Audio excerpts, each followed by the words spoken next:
Hello, Hidden True Crime. Hello, Hidden Gems. I am live from Phoenix, Arizona, where I just attended the sentencing of Lori Vallow Daybell, the second sentencing that I have attended for her, this time for the murder of her then husband, Charles Vallow, and the attempted murder of Brandon Boudreaux. This is Hidden True Crime. I am with my co-host and my husband also. I never know what to introduce you as. Dr. John Matthias. He is a clinical and forensic psychologist. He attended Princeton, has degrees from Princeton University, as well as University of Southern California, pulled degrees from there, including a doctorate. And he has assessed criminals for decades. And this is a case that we have covered from the very beginning. In fact, as we watched the victim impact statements, John from our home and me inside the courtroom, we were watching, we were watching many of our friends. We were watching their pain and their sorrow, people that we have gotten to know and care about as they shared their grief. And it was really heart-wrenching. And this was just hours ago, and I'm actually still recovering a little bit. So people actually, admittedly, I'll just say this, complain that I've gotten too attached to this case emotionally. Yeah, I have. And I felt that in the courtroom today. And so, yeah. I know you have, John, I would love to hear your take. You watched it from home, from the court TV. But having said that, I'm going to defend you on that because I don't think it's detracted from your ability to be objective and present the facts of the case. Thank you. Yeah, that's fair. I am emotionally connected, but I remain objective and I remain as someone who reports the facts. Thank you. I guess what I'm trying to say is, yes, I am emotionally invested in this case as a journalist, but yes, I remain a journalist. And thank you. Thank you for defending. And I feel emotionally attached to the case as well. You and I have been covering this case for 5 years, and I've been pretty vocal about the fact that one of the reasons that I found this case so compelling is that JJ reminded me a great deal of our son. And every time I think about the Daybell case, I think about our son and JJ and what it would be like to experience that loss. And so I feel some emotional attachment to this case as well. And I've gotten to know people on the case as well as, in addition to you, I've developed relationships with the Woodcocks and some other people on the case. And so I feel some emotional connection to the case in addition to, but again, I think I'll never let those emotional connections detract from my assessment of a case or whatever insights I'm developing. I'll always try, no matter what, I'll try to tell the truth and be as honest and accurate as possible, even if there are emotional attachments. I also want to say that we heard for the first time ever from JJ's biological father, Todd. It was an incredible opportunity for him, for us to witness his victim impact statement. And like you, yeah, I connect to many people, and I shared as much with John DeLynn in the Mormon Stories interview I recently did, a long form interview, that I connected a lot with Tammy Daybell. I thought a lot about her. My story, she has touched me. Tammy Daybell, getting married so young, and I do believe she was emotionally abused, and to Tylee being deemed difficult because she spoke her mind, being deemed dark in the end. Yeah, so many connections to so many of these victims. And all right, but John, I'm gonna turn the time over to you. It sounds like we're in a classroom. I'm going to turn the time over to you, Dr. Matthias. Am I giving a presentation? Is that my assignment? I'm going to go to the blackboard. No, we're going to Um, continue our conversation, but I'm going to let you talk more than me now, and I'm going to mute myself. That's what I'm going to do. so, I feel like talking about some of our emotional connections to this case is a good intro, because one of the things, I'll start with Judge Bresky. One of the things Judge Bresky began with was this. He started by saying that in today's world, that there seems to be this assault or this attack on truth, right? And then he reminded us that in the courtroom, no matter what he thinks or feels about the case, the jurors are the ones who are responsible for determining the truth. And so the judge directs the process. The judge is the conductor. The judge obviously has to know the law to allow certain evidence in or out based upon facts, right? But the judge is still guided by facts and evidence. It's the jurors that determine the outcome of a trial, and it's the jurors who are responsible for determining what's true and what's not. I'm going to actually, so my quotes here are from my notes. I haven't had time to go back and get the full quotes. So these are going to be a little bit inaccurate. They're going to be kind of paraphrasing. So keep that in mind. If people say that's not exactly what he said, okay, yes, I know it isn't. It's my notes. Judge Bresky said towards the end of his final statement, he said that Lauren preyed on the vulnerabilities of others. She used the tools of control and harm. Some people lost their sense of self and their ability to distinguish truth from falsehood.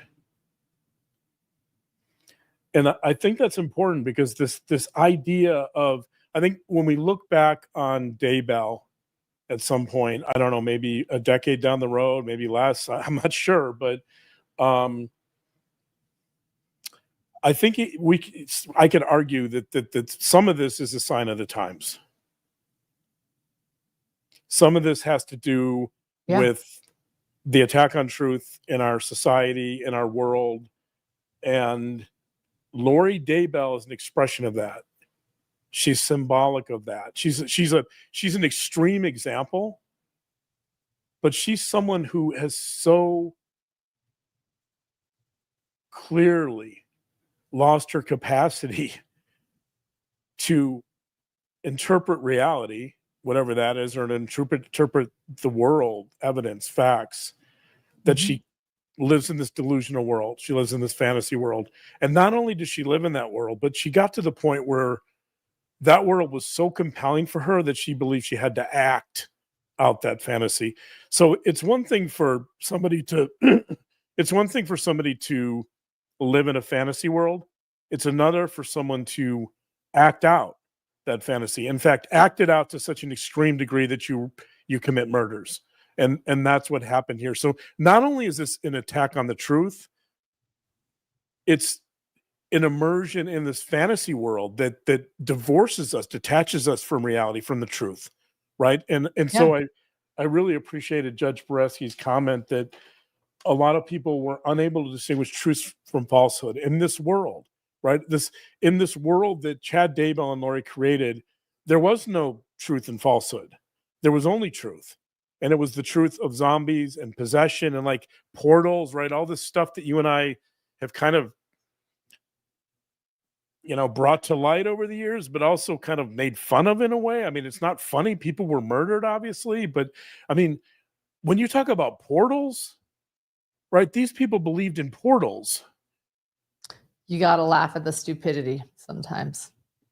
When you believe in portals and, I mean, yeah, you know what? I suspend, there's a certain amount of disbelief I have to watch a Marvel movie, Doctor Strangelove. And Doctor Strangelove, there were a lot of portals, people were being transported all over the place and they're like different dimensions and times. And like, okay, that worked well in a Marvel movie, or maybe it's DC. I don't know. I'm getting confused here. Somebody can correct me, but Yeah, the movie works as fiction. It works if you're watching a Marvel comic about portals, but I mean, in the real world, I wish there were portals, because then you could like portal home tomorrow morning in less than a minute, right? But because you live in the real world, you have to take a plane. That's usually the way. That's usually the way the real world works. And not only you have to take a plane, but you have to pay for it. So it's expensive and time consuming and inconvenient. But not in their world. In their world, when they wanted to visit each other, they would just call up this portal. And I talked about how my vision of the portal, by the way, was that it was like in the back of Chad's closet, and there was like a little bullseye back there, and Chad would like, get a running start, or Lori, they'd get a running start and just like dive into the portal somehow, and I guess the closet would open up. But They did say it was in the closet. That is true. The but closet. yeah, portal. Yeah, and I guess you have to hit the bullseye exactly right if you want to make it work, and you have to have a certain amount of velocity, I'd imagine, to hit the portal correctly. But this is an important idea. I mean, I know I'm kind of making fun of this because it's absurd, but it's an important idea because Judge Bresky starts off with the idea of truth and falsehood, and basically reminds us and reminds Lori, because Lori goes off on this. We'll talk about Lori's statement in a little bit, but she goes off on this tangent that she always goes off on about how the legal system is rigged, and that we're all gonna, that God's warriors are all gonna reconvene at the end of days, and they're all gonna walk out of prison.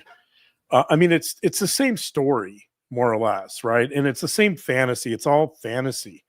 And so Judge Boreski reminds us that when you take 12 people from different backgrounds, different ethnicities, different socioeconomic status, that are more or less chosen randomly. I mean, it's not exactly random because the jury process is, I mean, I guess there is some element of randomness, but when you take 12 people and you put them in a room, and they're all from these different backgrounds, and you present them with evidence,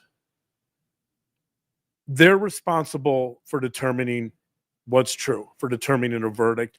And the amazing thing about that is oftentimes they get it right. I think most of the time they get it right. Yeah.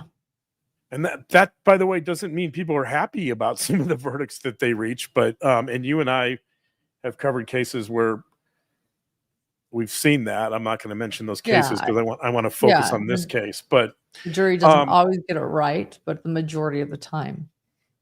But I want to start, and I want to mention too that not only did Judge Boreski talk about this idea of truth, but Kay Woodcock did several times. And I want to quote Kay here because I want this to set the stage for our analysis tonight. And it's so important. I think it's important that Kay and several other people did, but Kay, I think, really put a lot of emphasis on this. Kay said, and this, again, I'm paraphrasing here a little, I'm going to be close, maybe not exact, but Kay said, truth doesn't lie, and now the truth has destroyed you. Wow.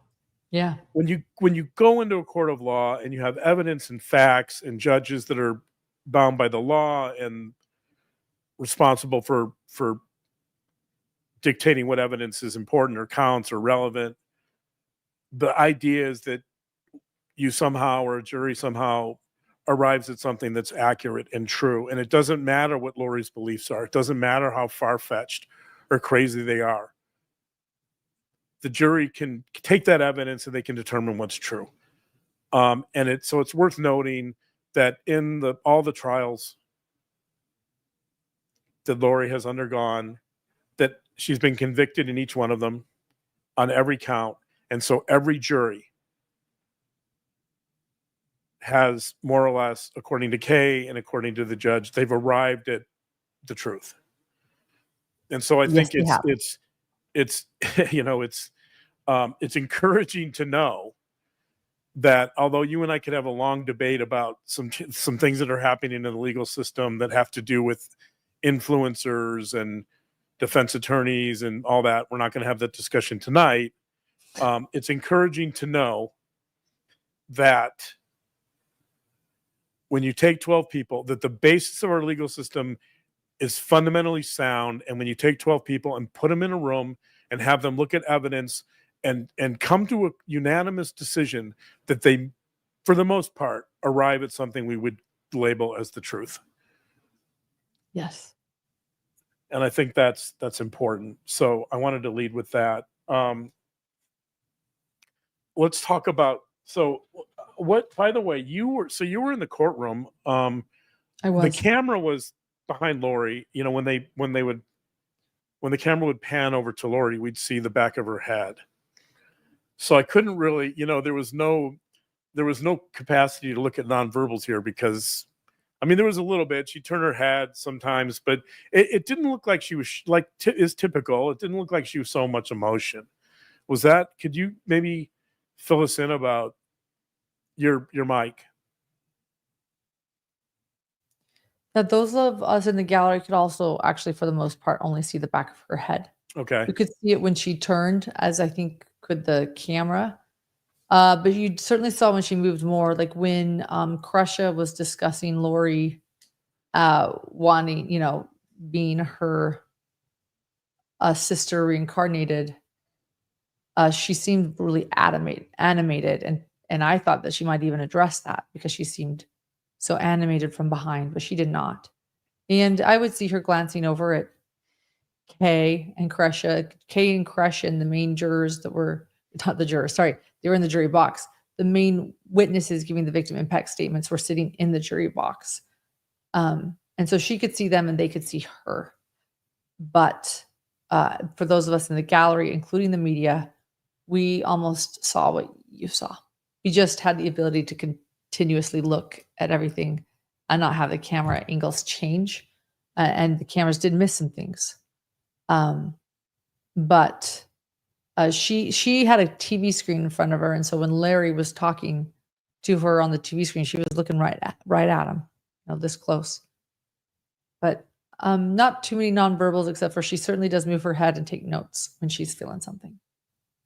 Yeah, it didn't look like she was getting emotional very much, if at all. As a matter of fact, I would start this. So the time when I saw her the most was prior to the hearing, the sentencing. And this was interesting to me. So right before the sentencing began, Lori was chatting with her attorney that was sitting to her right, and she was smiling and she was giddy. It was really peculiar. You know, something this serious and this grave, right? Something this, you know, you're about to hear from all the victims that's lives were shattered by these crimes, and she's more or less she's finding this lighthearted. She's smiling, she's giddy. It's Right. almost like it's almost like she and people talked about her need for attention, right? You and I have talked about that a lot. That a lot of this is attention seeking. And the judge mentioned that almost, you know, a number of the victims mentioned that. And so it's almost the way I thought of this, it was almost like she's a celebrity who's about to make another public appearance, right? Like, here I am back in the spotlight. Right. And I mean, if you know nothing else about Laurie Daybell, like just looking at those few minutes before she's about to get on stage. She doesn't, of course, get on stage. She's behind the stage or on the side of the stage. But which, by the way, Kay in a brilliant analogy referred to it as a sideshow. We'll play that later, but that she was like a sideshow act. And I think that's interesting, right? Because that's kind of how it felt. But she saw herself as the star of this performance, not the victims. And so it was like she was a celebrity about to make a public appearance and sign autographs, right? And be in the limelight again. That's, if you want to understand Laurie Daybell, there you go. that a predominant emotion before all of this is essentially joy. So sad. Her moment to spin her narrative again. Yeah, right. She knows she's going to get to talk again, and she did. She she did her thing and spewed a bunch of nonsense. But anyway, we'll get into that in a little bit. Let's talk about Colby. So Colby gave a very emotional speech. Yeah, and really quickly, I just want to say, John and I both are aware, everybody, that Colby has not been doing well, that he's been hospitalized twice. Yeah. He has shared publicly that he had a mini stroke and has meningitis, which is very scary. And Yeah. so our hearts are with him. While he's local to the area, this has changed things for him. And he was not able to attend in person. But I'm so glad that he was able to log in and go virtual. But go ahead. Yeah, and I'm glad you mentioned that. So we've been thinking about Colby, and we hope he's on the mend. Our prayers go towards Colby. We really hope that he's recovering if he's at that place. And your mic. Oh, your mic. I'm not saying anything. I'm good. Okay. I'm listening to you. So, there are a few things Colby talked about that I don't believe he's mentioned too much publicly. He's mentioned it on his show, but not in an impact statement. That he talked more about Charles, of course, because this was about Charles, but that Lori had lied to him about how Charles died and said it was a heart attack. And then not only that, Lori turned Colby against Charles by telling him that Charles was having affairs or affairs, and that Charles was this bad person who was cheating. And so Colby didn't speak to Charles because of that. Colby believed his mother. And one of the more moving moments today was Colby essentially saying in tears that he really regretted the fact that he wasn't able to talk to his dad because his mother turned him against Charles. And Yes. he really felt like that was a travesty, that he didn't really, that in some ways he was separated from Charles in a way that never should have occurred. So sad. And how he refers to Charles without hesitation as his father, too. It's touching to me. He always does. Yeah, Colby, I really appreciate Colby's emotional intelligence. He's very emotionally intelligent, and I really value that. Colby talked about JJ being confused, worried, scared, and frustrated. He talked about Tylee being scared, confused, angry, and broken. That those were things that he was seeing in them prior to them being murdered. And I thought that was interesting, that he sensed something was on the horizon, right? But he didn't quite know what. Obviously he couldn't have anticipated what was coming, but he knew he was feeling those emotions from his brother and sister, and I think he was very worried about it. The last part, I think we have a clip, if we could maybe play that. Yes, we have it here of Colby. 1 second. Pulling that up. Let's see. I'm here to tell you the effect that this has had on me. In simple terms, each one of my family members was taken from us all in one swoop. My father was gone in an instant, and later my sister and brother disappeared until they were later found in Lori Vallow's new husband's backyard. This has affected me personally. I had to do something I've never done, and that was fight to stay alive after the pain. There are no words for what I've experienced, and I had to choose to fight and to stay alive for my children and for my wife. Now I'd like to address Lori Vallow.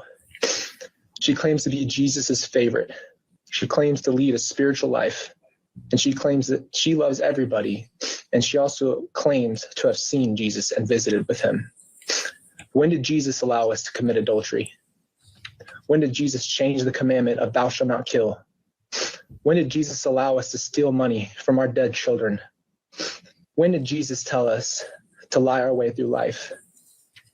It must be a very sad life to smile your way through all the pain you've caused. Rather than being able to acknowledge the pain that she has caused, she would rather say that Charles, Tylee, and JJ's death were a family tragedy and not her evil doing. And I will say this, if you want to see darkness, look at the murdering cult that claims God has commissioned their mission to kill my family and others. Quite frankly, I believe that Lori Vallow herself is the family tragedy. Yeah. I mean, wow. She's the family tragedy. She Wow. is. A couple things about that. That was very touching to me. And again, I know Colby, you know, I'd like to think I have a good relationship with Colby. And, you know, this was very moving to me because he's essentially telling us that he has to fight to stay alive after the pain. So just for, I mean, the idea that Colby was going to harm himself over this is, you know, it's difficult to hear. Right. And so I think it gives me a sense for how deep this pain is. This pain, we know that. We know Colby's in tremendous pain. He's talked about it, but to say this in front of the world that, you know, essentially he's thinking about harming himself because this pain is so deep and so immense, it was really, really touching. And then the last bit about, so that was important, I think. The last bit about how Lori avoids the truth by calling it a family tragedy when in fact she herself is the family tragedy. Colby just calling her out, right, and putting blame where blame should lie, which is with her. That she's the family tragedy, she's the cause of it. And, you know, to say that in front of her, I mean, I know he was on a call because of his health, but still, to confront her so directly about you're the tragedy, stop lying, right? Getting back to this idea of falsehood, stop lying.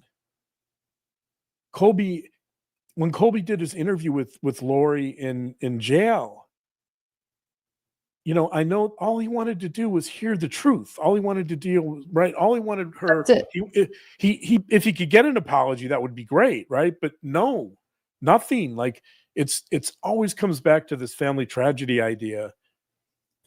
And so here, you know, here Colby is calling her out and saying, just, I don't care what you say anymore. This is you. You're the family tragedy. End of story. And that's how he ends it, right? Colby's last word is take responsibility, right? Grow up. And again, and that takes us back to what we started with is this woman, is this human being capable of comprehending reality? Is she capable of living in some measure of truthfulness about her life and about the world? I don't know. I mean, right now I say the answer is no, but Well, Kay Woodcock agrees with you. You haven't yeah, seen the press conference after, or maybe you did watch it. But I haven't. Kay Woodcock, it was short and to the point, but Kay Woodcock was asked, do you think that Lori will ever take accountability? And she did not hesitate a second and said, no, never, absolutely not. No, Yeah. she never will. She said it in so many ways and so many answers. She does not believe she will ever take accountability. And I tend to agree with her. And Colby agrees too, but Colby's last words to her are, you're the family tragedy. This is you. This is you. Own it, right? Like this is all Colby's ever wanted from her, is just to say, you know what? I did it. I'm sorry. I did it. And she will, you know, she constantly evades that, right? She constantly pulls that away. And so I think it was really courageous and assertive and emotionally intelligent for Colby to tell her at the very end, this is you. I'm done with this, right? Stop saying this is a family tragedy. You're the damn tragedy. Right. And so I really appreciated that. That was a great moment for me. So thank you, Colby. Yeah, thank you, Colby. Let's move on to Larry. So Larry also was via Zoom or via video. He was up on a big screen so we could all see him. But I want you to know how it looked in the court. He was right in front of Lori as well. So we had him on two sides of the courtroom on a very large screen. There was like 4 of them on every side, but then Lori had him right in front. Larry. Let's talk Larry. let's talk Larry. Yeah. He also could not be here. God bless you, Larry. We know that he's going through his own personal loss right now. He's planning on coming, couldn't in the end. But yeah. So I just want to say, and again, I have so much respect for Larry. I know Larry well. I think he's someone I consider a friend for sure. And so I found Larry's speech to be very moving as well, because I think there was a lot of emotion in that speech. And he starts with calling her a psychopathic murderer. I think he calls her a narcissistic psychopathic murderer. So he sets the tone with this anger. And that's going to be a persistent theme, by the way, for Larry in his entire speech, that he's obviously very angry. You and I have known Larry for years now. This crime is obviously, these crimes have made Larry very angry. We know that. But I think that's not, however, what made his statement so touching to me. It was the pain beneath that anger. The thing that really stood out to me is this is anger laced with an immense amount of sorrow. The reason why I think so, if somebody, I've heard a lot of impact statements over the years that are just pure anger. Somebody just venting and calling people names and being really angry. And a lot of times those don't land for me. I don't find those that compelling because I don't know that I think they make the person saying that feel better, but I don't know that, I'm not sure any of these are going to be heard by Lori, by the way, or that she's going to integrate or hear anything that's being said. But I feel like sometimes those statements aren't quite as powerful because they don't necessarily tell us much about the person and their experience of loss, right? If you're just being angry in some ways, you're not kind of explaining how you're feeling. And but this statement by Larry, there's so much pain. Like his emotion was overwhelming. There's so much pain and there's so much sadness there, and we know that from knowing Larry. But he put it all out there. Like you can try. Like for me, it was overwhelming in a way. Like you could try to turn that off and say, that's too much for me. I can't hear that. But it's unavoidable. Like you can't escape his sorrow and the depth, like Colby, the depth of his pain. The depth of Colby's pain is such that he's thinking about self-harm. The depth of Larry's pain is enormous. And I think what makes this so compelling to me is just that sadness behind all this. And I think that, I, honestly, like when Larry was doing that, I was in tears for quite a bit of it. Some of that might be because I know Larry, but also just it was so compelling. Like I couldn't stop listening to it because it was cathartic in a way to me because it was so emotional. That is true. John and I were texting briefly during, but you were behind us. And so you just said, I'm watching, I need to focus. And right after, when you and I finally were able to talk, after I went live at the press conference, after court, we talked about Larry's. We talked about several victim impact statements, but I said Larry's, and he said, "You said, yeah, I got really emotional, really affected." Yeah. Yeah. We have a little clip from Larry. If we could maybe play that. Yeah. Let me pull it. Hold on.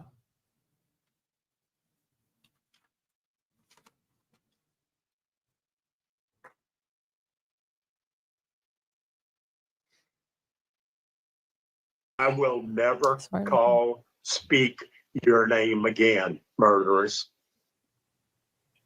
You will never get anything out of me again in your life. You are nothing. You are nothing. You killed Kylie. Did you enjoy it? Look at me, Lori. Did you enjoy it? Did you dance around the fire like you sent the videos to Chad of you dancing around in your room for him? Did you enjoy it? And then the most precious thing, a 7-year-old autistic, unbelievably God's present to Kay and I, to Todd. Look at Todd. Turn around and look at him, Lori, because that's the last time you're ever going to hear my name out of your mouth. Look at Todd. Have you said you're sorry? I know it is. Wow. It is heart wrenching. It is, and you're right. That picture, dancing around the fire. Did you plan Dancing it? around, dancing around the fire, dancing around her prison cell, dancing. There's this metaphor of dancing, by the way, for Lori appears multiple times, and over the course of this story, there's the story about her dancing every night in her jail cell in Idaho, and there's the story of prior to the charges. There's the story of Lori dancing, right, sending Chad. videos Chad dancing where videos. she's dancing. I don't know how exactly, presumably provocatively, right, dancing for Chad. And then he brings up the idea of dancing around the fire, like reveling, kind of like a very tribal idea, like this primitive idea, like you just killed people and you're celebrating, or you're dancing around the fire and kind of this really primitive tribal celebration, right? Like, actually reminds me of, I've talked about this on our Patreon a little bit, but Yellow Jackets, the show, for those of you who have seen that show, like that's the image that comes to mind, like this. I picture Lord of the Flies. I don't watch Yellow Jackets, but Lord the of the same, Flies. similar. Yeah. I was envisioning a Lord of the Flies type scene. And Did you plan it? Did you plan it? You know, what a question. Did you enjoy it? Did you enjoy it? Did you enjoy it? I mean, that just knocked me down. Yeah. Because he's saying, look, you're sadistic, right? Like and I agree with that. Like, he's saying, you don't care, like you're harming these people and you're finding joy in that. You're finding pleasure in that. Did you enjoy it? What a question. That's a question I would not have thought to ask. But this sadistic component, you're killing people and then you're dancing to celebrate. What an image. What an image, right? Like, that was, to me, I was like, whoa. And it makes you think. And I realized, yeah, I think she did enjoy it. There's a sadistic quality about her. Very sadistic. And then right after that, he jumps into, have you said you're sorry? Right? Like, he's bringing up another really important point, which is, not only are you sadistic and celebrating like the deaths of these people, of these precious people, these precious victims, but you don't care. Like, you're not remorseful. You're not saying you're sorry at all. It's true. You know, you're dancing around and you have no empathy even though she says she does later. You have no empathy. You have no remorse. You're not going to tell Colby you're sorry. That's all Colby wanted to hear from her. That's all he wanted.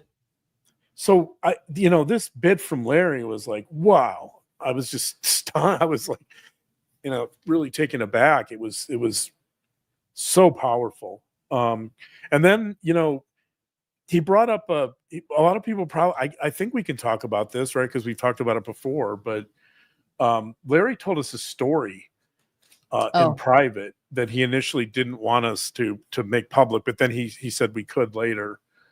Yeah, we recorded that years ago. Yeah, let me explain what you're about to say. Larry shared a story. He started it with, I've never told anybody but this story, but I'm going to tell you all. And he told us a story. And you can find that. In fact, if we have a moderator, troublemaker, or somebody, if you can find the Munchausen by proxy with Tylee, we do put the story in there.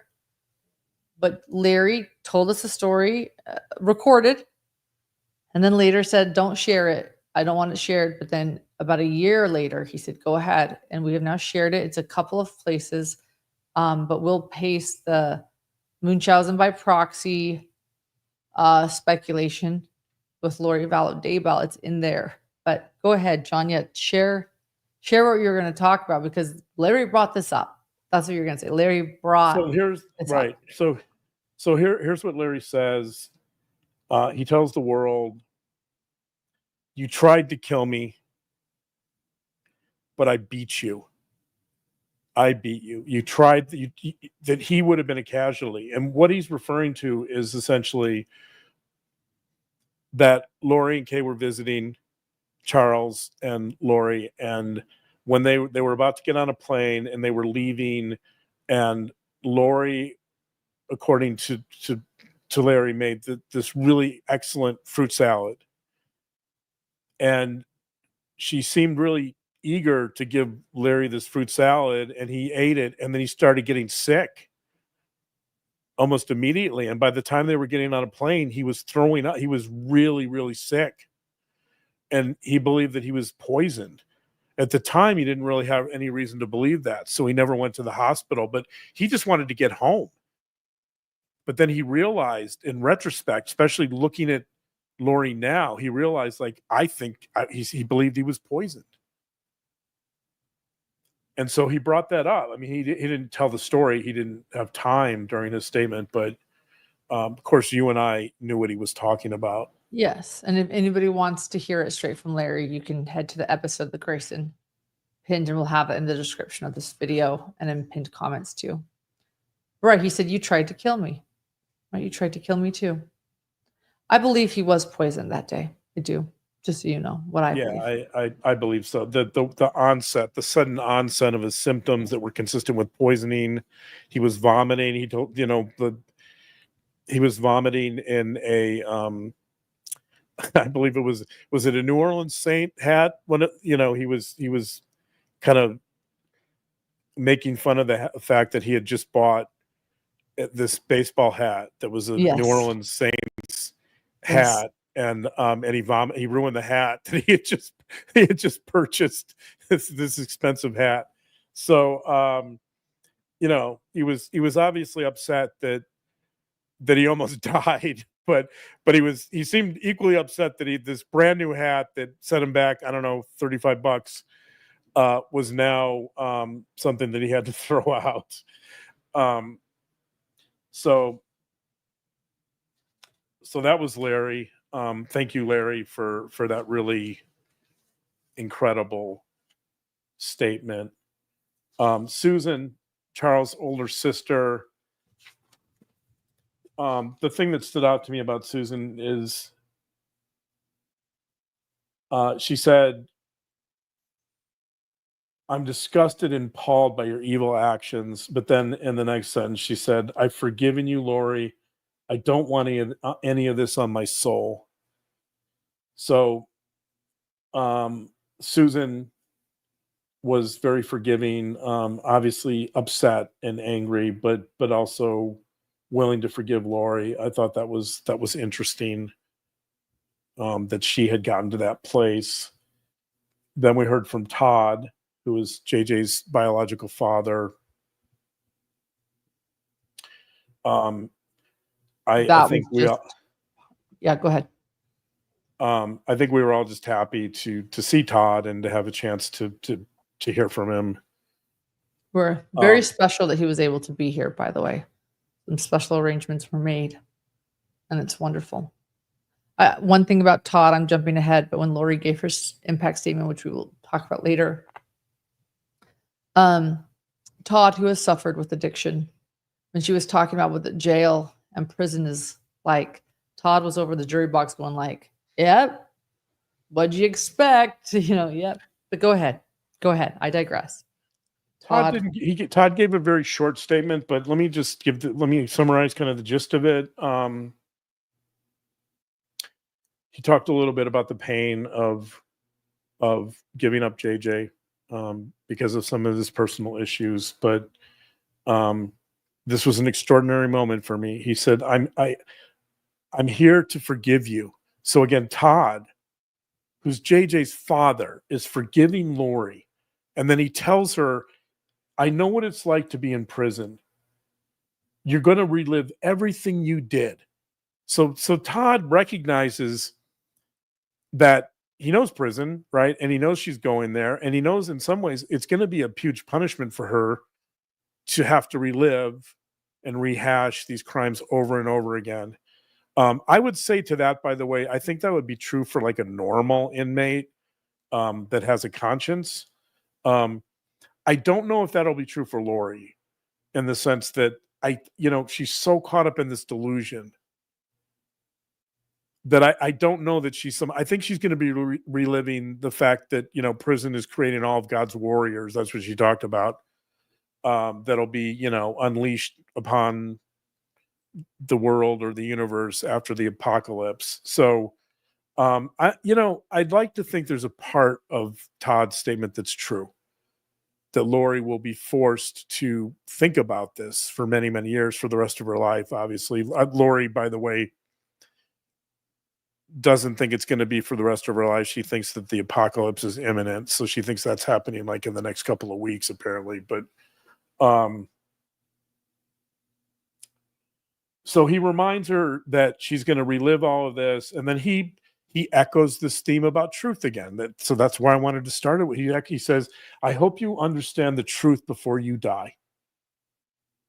So all these people, Colby, Kay, they're all coming back. Judge Boreski, they're all coming back to this idea of get the hell out of your fantasy world, right? Like there is something true here, and that is that you murdered human beings that matter to us. You don't seem to care about that.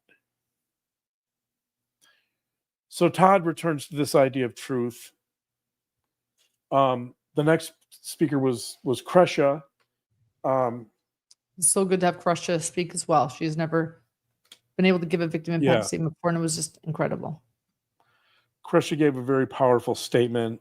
She reminded everyone that Charles was one of the cornerstones of the Vallow family. He had an infectious laugh. I think she helped bring Charles to life in a very vivid way. I appreciated that. He was there for other people. She had some lines that I thought were really great. One of them was that after he was murdered,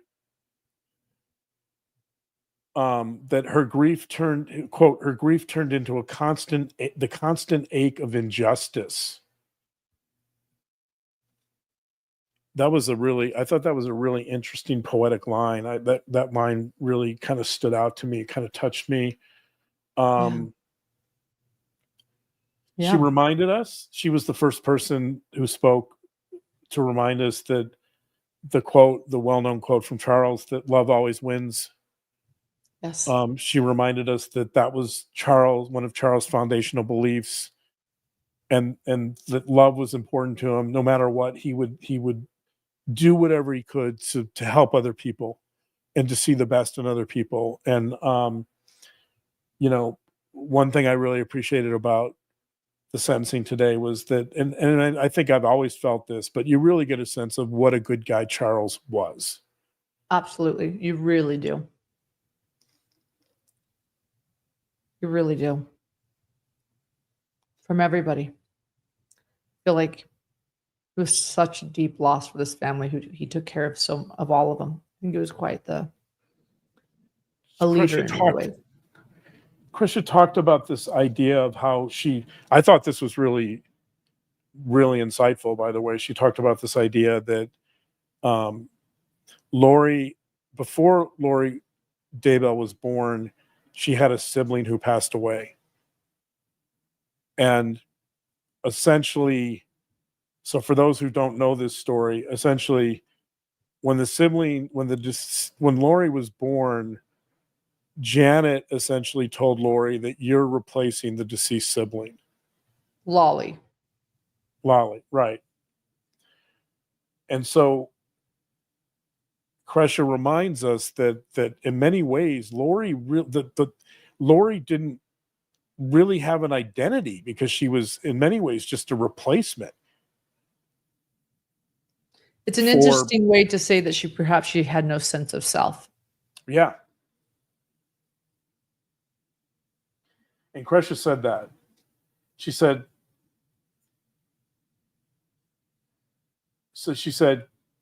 you didn't matter.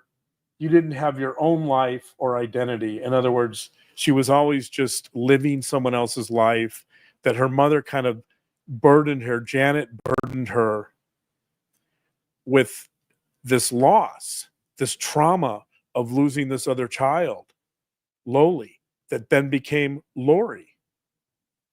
And, and that's insightful. Like that's a really interesting, that's a really interesting perspective. And I think there's a lot of validity to that. I think Krisha really nailed that one down, that it's one thing to have a deceased sibling and then have another sibling and kind of, treating them as their own entity, right? Valuing them separately and individually. It's another thing to have a deceased sibling, and then another child, and then to say to them, oh, by the way, you're really just replacing this other child. Like you don't really have your own individual identity. And to tell them that, right? Like that's bizarre.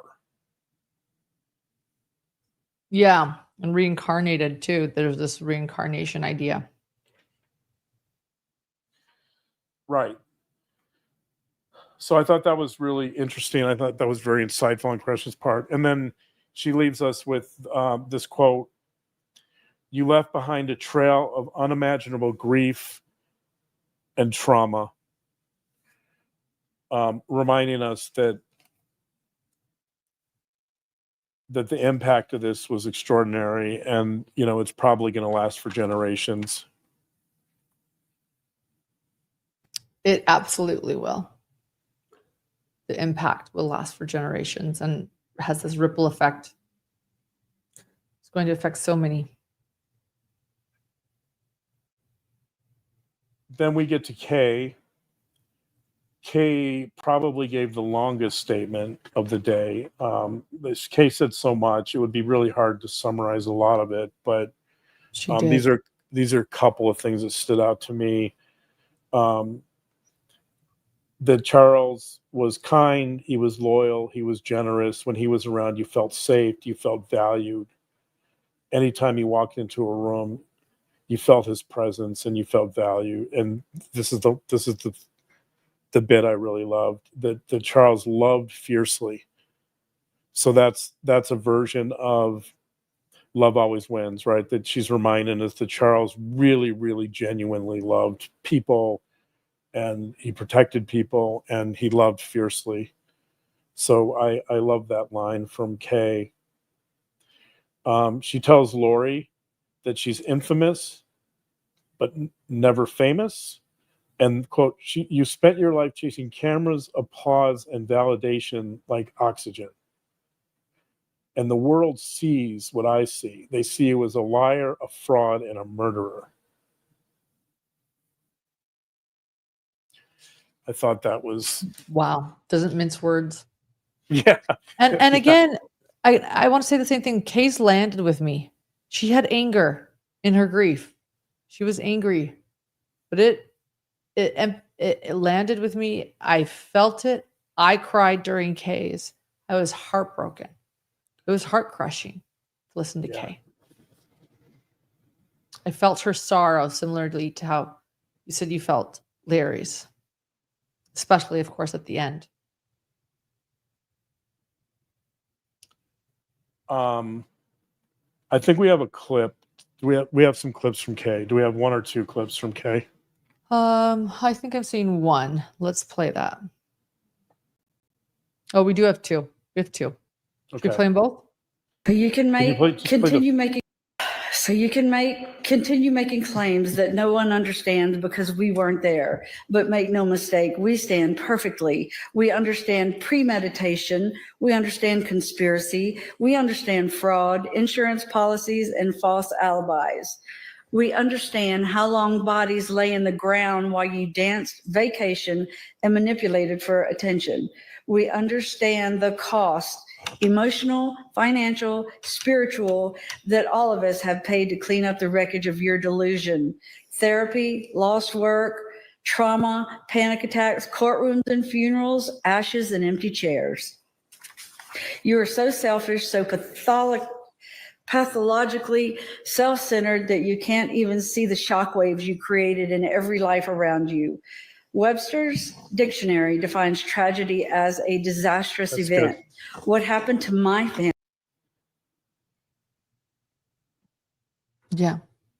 So, there were a lot of moments in Kay's statement that were just beautifully expressed. There were moments that were poetic. I think this is one of those.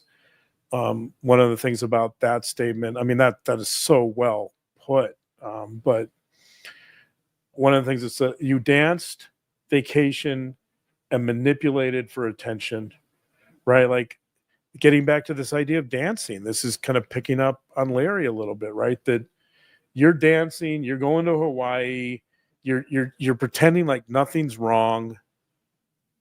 There's all these bodies in the ground, and you're delusional. You're living in this fantasy, and it's all for what? For attention, and that she can't see these shock waves. She can't see the impact. She can't see the consequences, right? She still doesn't. She never has. Yeah. So I thought that was Kay's whole statement was really powerful and very well written. That was a moment in her statement that really stood out to me. I agree. Maybe now, if you play the next one, I think that's another part of her statement that I thought was Okay. really play that. valuable. Okay. Here we go. Laura, you have noticed this courtroom is full. It's not because people admire you. It's not because they see instrument in God's hands. It's because you're a sideshow freak, a murderous carnival act. People come to gawk at the monster who thinks she's divine. They don't come to honor you. They come to witness the wreckage of your delusion and to see justice crush it. You've always wanted an audience, but this audience isn't here to adore you. They are here to watch you fall, to watch you stripped of the spotlight you crave, to see your false crown ripped away. You are not a goddess. You are not chosen. You are not powerful. You just thought you could play God and win. You just thought you could play God and win. I mean,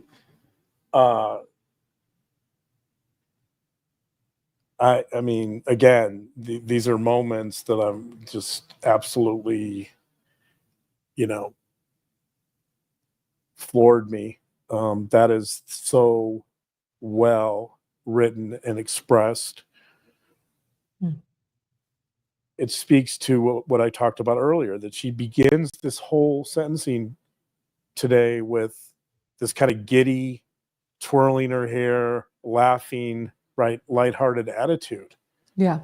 And now Kay's saying, okay, we know you want attention, but you're a sideshow freak. people come to gawk at, you're a monster, right? That people are coming to the side, that they're coming to the circus to gawk at the monster and to gawk at and to, you know, mock the wreckage of your delusions. The audience is here to watch you fall and to have your false crown ripped away. Wow. Yeah. Those are some really powerful moments, I think. I don't know how those are going to land with Lori. Probably not at all, but truth bombs, right? Like that's Truth bombs. It's so powerful. Yeah. Yeah. I agree. And then she says later. And you know, we talked about this, was it 2 days ago, yesterday? How tragedy and grief can be anger. Like I said, I felt her anger, but I felt her sorrow too. And I felt the descriptive nature of her words and them coming from a deeper place that she'd been thinking for a long time. Yeah, and there's a difference between, I think there's a difference between this type of language and this type of imagery about a sideshow freak and gawking at the monster versus pointing your finger at someone and saying you're a pathetic loser, right? Like the language matters. And I mean, the language and the emotion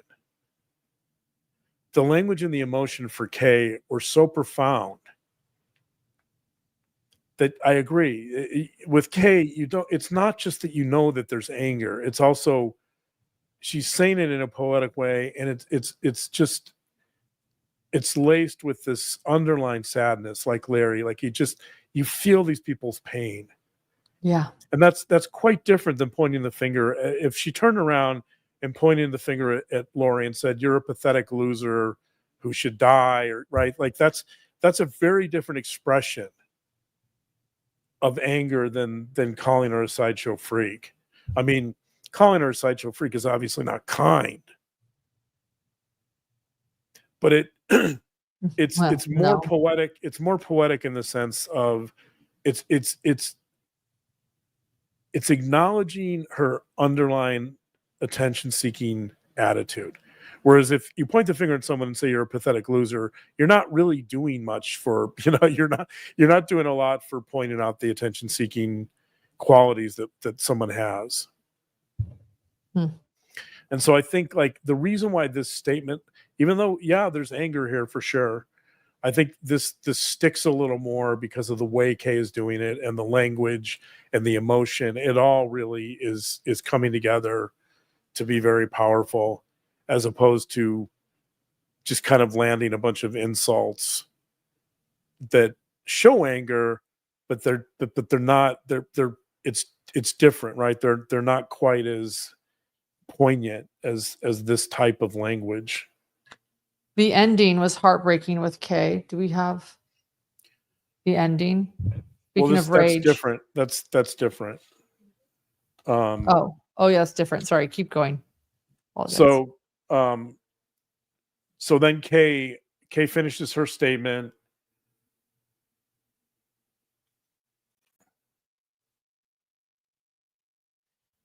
Kay finishes her statement, and she then reads a letter that is from JJ. And that was heart-wrenching. Yeah. And Kay, so I think she was able to contain a lot of her emotions for her statement. She was emotional, but you could tell that as Kay went along, she was getting more and more emotional.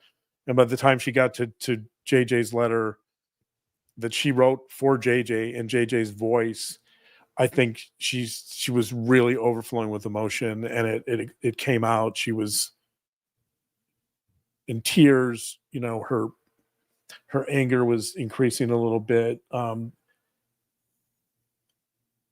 The tenor of this was, what happens when, you took away my dad, and this is what happens.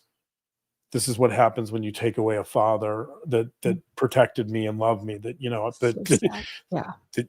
when you take away someone like Charles and you're left with you're left with the likes of Chad Daybell and Laurie Daybell, then you get murdered, essentially was what was, I mean, from JJ's perspective, but that's essentially the gist of the letter that JJ wrote. Yeah, if you could play. So it's very emotional. In fact, one of maybe the most emotional moments in the entire sentencing today was the end of case JJ letter. And so think of this emotion building to a crescendo, and then this is what we get at the very end.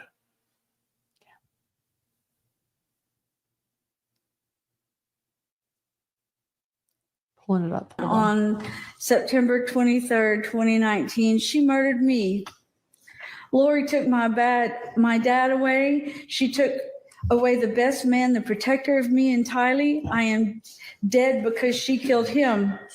He never would have let her hurt me, and I know he died protecting me. He took 6 years for me to be able to have a voice, to be here to say what the death of my dad did to me. I am not a domino that fell in her life. I am Joshua Jackson Vallow. I am the son of Charles Vallow. I should be 13 years old now, but I'm forever 7. The impact of my father's death was my murder. And Judge, it is 13 years today that JJ's adoption was finalized, and they moved him immediately right away to Hawaii. And I hope you remember that. I trusted you.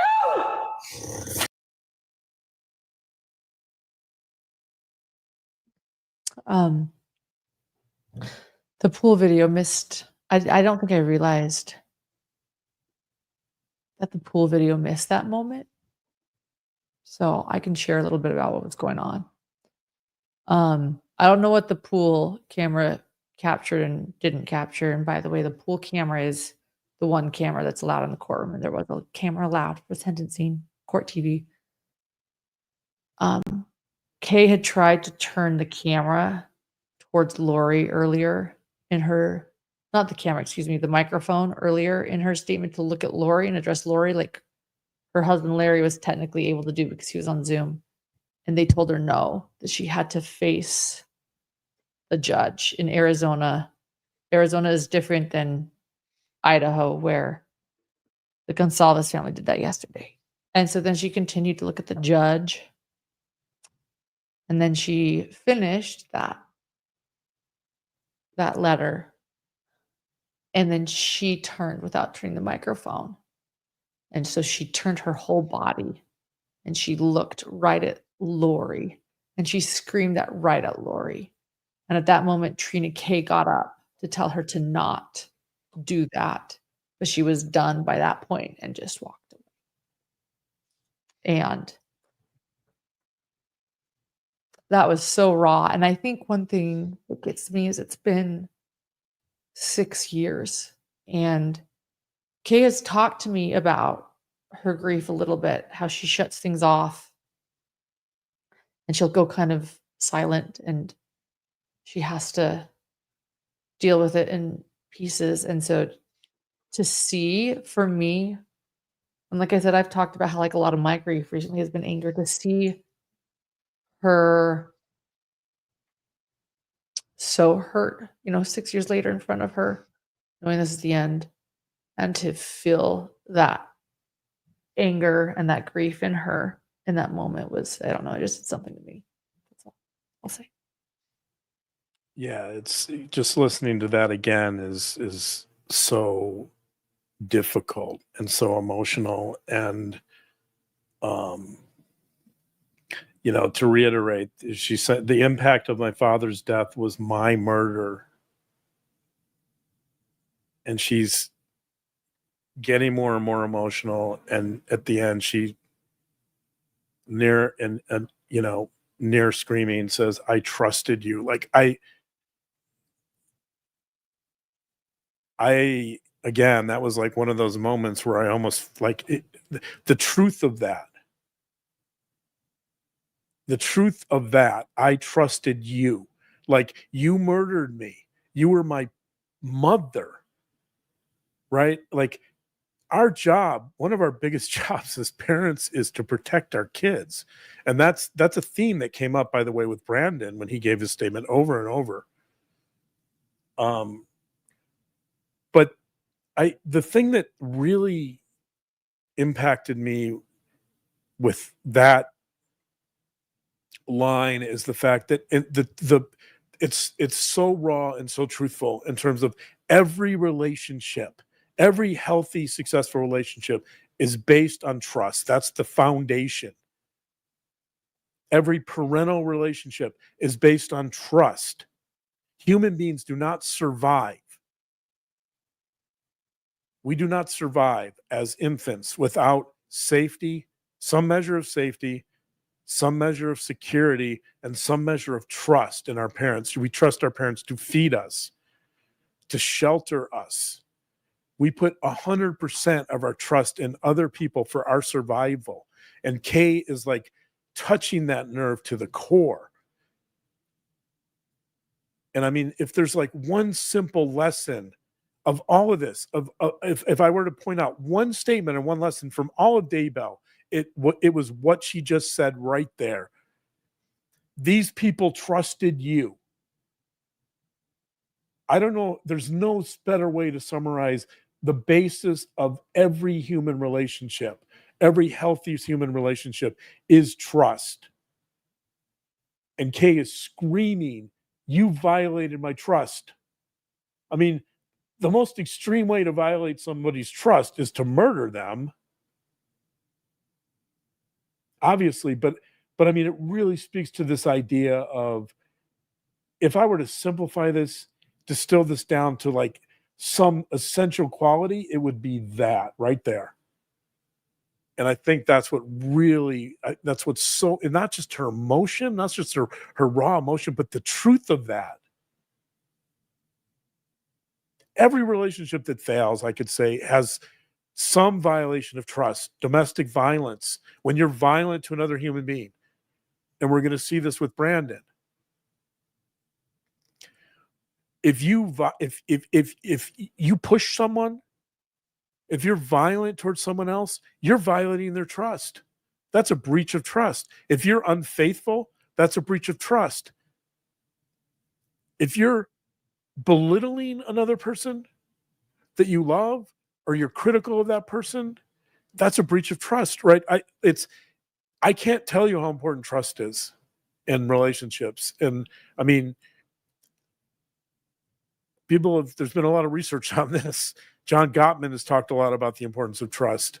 And John Gottman is probably the foremost researcher on healthy relationships and healthy marriages. This summarizes that so succinctly and so beautifully with such emotion. Like, that's what this is. And Kay nails it right here.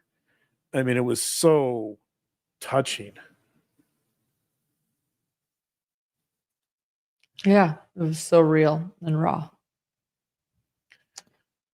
So Feel it. Felt it. Jerry Vallow. Jerry is Charles' brother. Oh, Jerry's was beautiful, in my opinion. I love the way Jerry described the relationship, as that he described Charles as his best friend. Yeah. They grew up running around the bayou of Louisiana, which, you know, is I grew up around a bunch of cornfields, so I can't, you know, it's like I would imagine that growing up in the bayou is probably a lot of fun. Like, I'm sure that would have been, I spent a lot of time around creeks and, you know, digging out turtles and that kind of stuff. Like, I'm sure being around a bayou would have been a whole different level of experience in terms of, being a kid in that environment. But he talks about how they went camping, fishing, hunting, and exploring, and just having fun. Yeah. He said, we were just being kids. Right. I love that. Like, I got a real sense of Charles from that description, because not only the things they're doing together, but that Charles is protecting him and being a brother, right? Like, bringing him on these adventures with them Yeah. and just having a blast out in the bayous. I'm sure there's some story. I'd like to know if there's some stories about running into some alligators, by the way. I'm sure there's got to be bayou stories There about are. Oh alligators. yeah. I've heard some of Jerry's stories. Jerry, I'll just say this, he loves his brother Charles, that's for sure. And I'm sorry, I am tired. Obviously, everyone knows it. It has been a long week, so I'm sorry if I'm keep going, John. I'm sorry. Jerry talked about how Lori keeps saying that she's an instrument of God. I think this is a really wonderful depiction when he said that she's the weapon. She's not an instrument of God. She's the actual weapon of destruction. She's the one committing these murders. It was brilliant for him to use that. That was brilliant, actually. As he is a war veteran himself, serving overseas. Yeah. And then I think we have a clip from Jerry. I think this was another wonderful moment during the hearing. Do you have that clip? Yeah. I'll pull that up. Use God's name like a weapon. Use God's name like a weapon. Lied in his name, killed in his name, and now she wants to stand in court and she claims she's doing the Lord's work. She's not some misunderstood woman. She's not some grief-stricken mother. She's not a victim of this story. She wrote her own disgusting make-believe story, and she wrote it in blood. Yes. That's such a compelling description of, again, like, if I had to find some really succinct depictions of what happened in 5 years, that's about as close as you're going to get to describing Lori. Because Lori keeps saying she's misunderstood, right? That people don't, that you weren't there. Lori's still thinking you weren't there. You don't understand. You didn't see it, right? This whole literal idea about having to have been there, having to have the necessity of being present to understand. And Jerry comes back with, you're not misunderstood. You're not a victim, right? You wrote your own disgusting make-believe story, and you wrote it in blood. Wow. Yeah. Wow. Actually, I Again, think that Jerry, this was just like straight from the heart. I actually thought this was beautifully written and said. And again, in getting back to this idea of truth, Jerry's saying, look, this is all make-believe. None of this is based in reality. None of this is true. Like, you made up this whole thing. And then you wrote this story in blood. Like, you didn't, even if you made up some ridiculous story, you didn't have to write it in blood, right? You could have just pretended like it was some crazy story and lived in that craziness. You didn't have to act it out. Right. And so I think, like what really kind of frames that description for me is that she wrote this story in blood. She acted it out. That's where this becomes a problem. You can, there's a lot of people, every one of us has fantasies, there's no, every one of us has different perceptions of reality. But that doesn't mean that if our perceptions are somewhat skewed and our biases are somewhat skewed, that doesn't mean we're going to act them out in blood.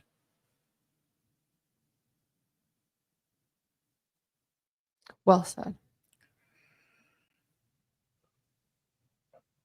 So that was the end of the Vallows I'd victim like to say impact statements. something. I want to just say something a little bit about Jerry too. Jerry has an interview with Hidden True Crime that I recommend everyone watching. He and Melanie Vallow are good friends. Melanie, his wife, and everybody knows how big this week has been. I did not want to miss today. I did not want to miss the sentencing as we've covered this for 6 years. This was such an important day to be here, but I want you to know that we were covering so much and running out of steam and wondering if I could make it. And it was Jerry that called us up and said, Lauren, I want you there. And I just want to thank him. So I'm so glad to be here today and to have witnessed his statement and all of the others. It's been kind of humbling for me. And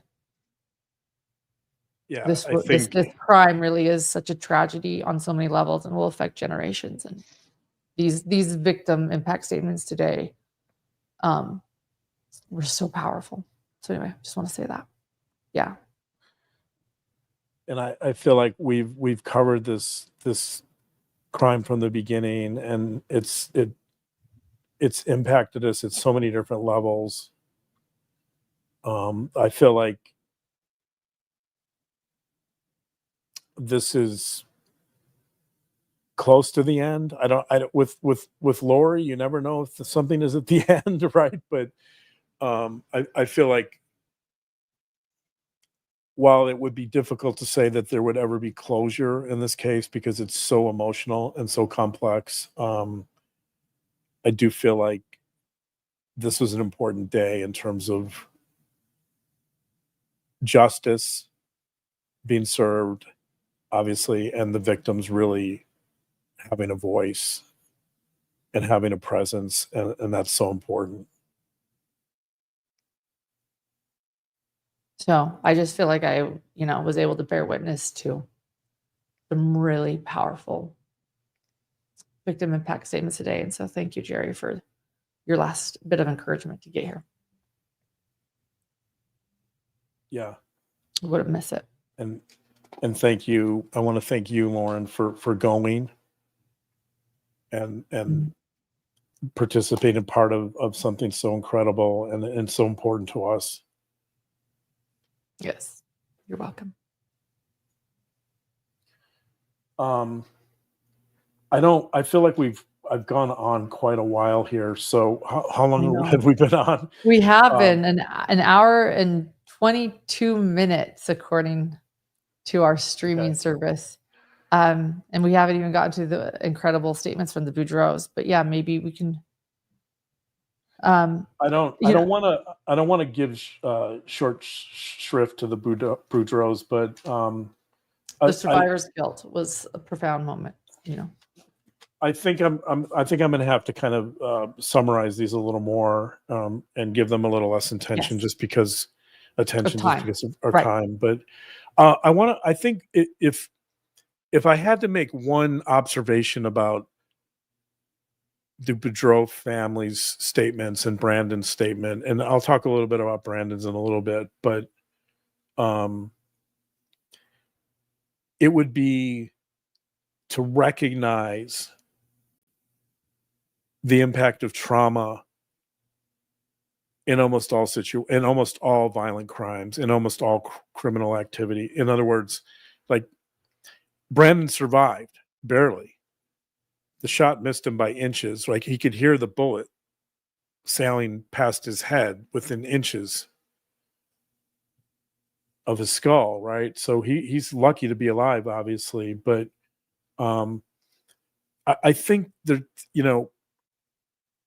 sometimes people think, well, murder is the most severe trauma that a human being can experience. And obviously losing someone forever is really traumatic, and a human being that we lose is irreplaceable, right? But the Boudreaux statements remind us of the impact of all types of trauma and all types of violent acts. You know, I sometimes think of, I've done a lot of work with sex offenders over the years, and in most cases of sex offenses, they're not murdering their victims. There are cases where they do murder, that, you know, they do murder them to try to, you know, evade detection by detectives or what, you know, whatever their motives are. But those victims are impacted immensely. Most of them are impacted immensely for their entire lives, right? And you see this with the Boudreaux family. So this incident, this attempted murder that lasted maybe 5 seconds, you see the tremendous impact of violence on a family, on an individual, on Brandon, right? You see it on the community. It's just, I think it's really important to recognize how violence in general can impact a family and a person, an individual, and like extended family, communities, right? And I think, to me, that's an important element of the Boudreaux statements, just to see all the things they talked about. You know, the fear, the fear Brandon went into hiding, right? He was afraid that that Alex Cox would come back for him. The anxiety, there's the vigilance, you know, there's symptoms of PTSD here. Brock, who's his brother, has a dental practice in Arizona, he says, he talks about how his dental practice is being affected, right? This is something you normally wouldn't think of. You wouldn't think, oh, you know, what's that got to do with Brandon? Well, according to Brock, that people Google him and they find his name and they find that Brandon's his brother, and he's like, you know, maybe they don't want to go see him as a dentist. Maybe they don't trust him as much. He says, quote, "Our lives have become entangled with a story none of us wanted to be a part of." Right? I thought that was an Yes. incredible insight. That, you know, you have a brother that's a part of this story, and yet it affects everyone. You can't escape it, right? Even so, I think that was really interesting to me, to see the ripple effect and the impact, and how just the layers, the multiple layers of one, you know, one horrendous moment in Brandon's life, how it affects everyone in that family immensely, and the children and their children. So I think, you know, first of all, I want to recognize, you know, the importance of Brandon in the story, and that's why, because this act has immense repercussions that I think sometimes might be overlooked here, and so I was glad that the Boudreaux were able to make these statements and to really bring home the fact that this trauma, thankfully Brandon's alive, right? But this trauma will follow him, and it will follow this family, according to them, for many, many years.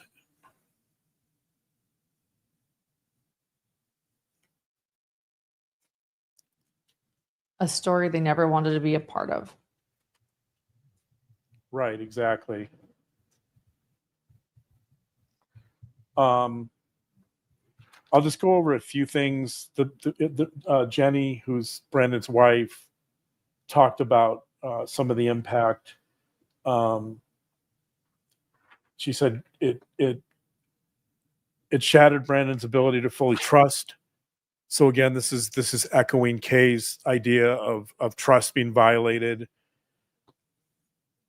That the world isn't the same safe place he thought it was. That his wife at the time, Melanie, is wrapped up in this, and here he's being shot at when he thought he trusted her, right? So we'll see if anything happens there. She said, quote, "He had countless sleepless nights and tears like nothing I've ever heard.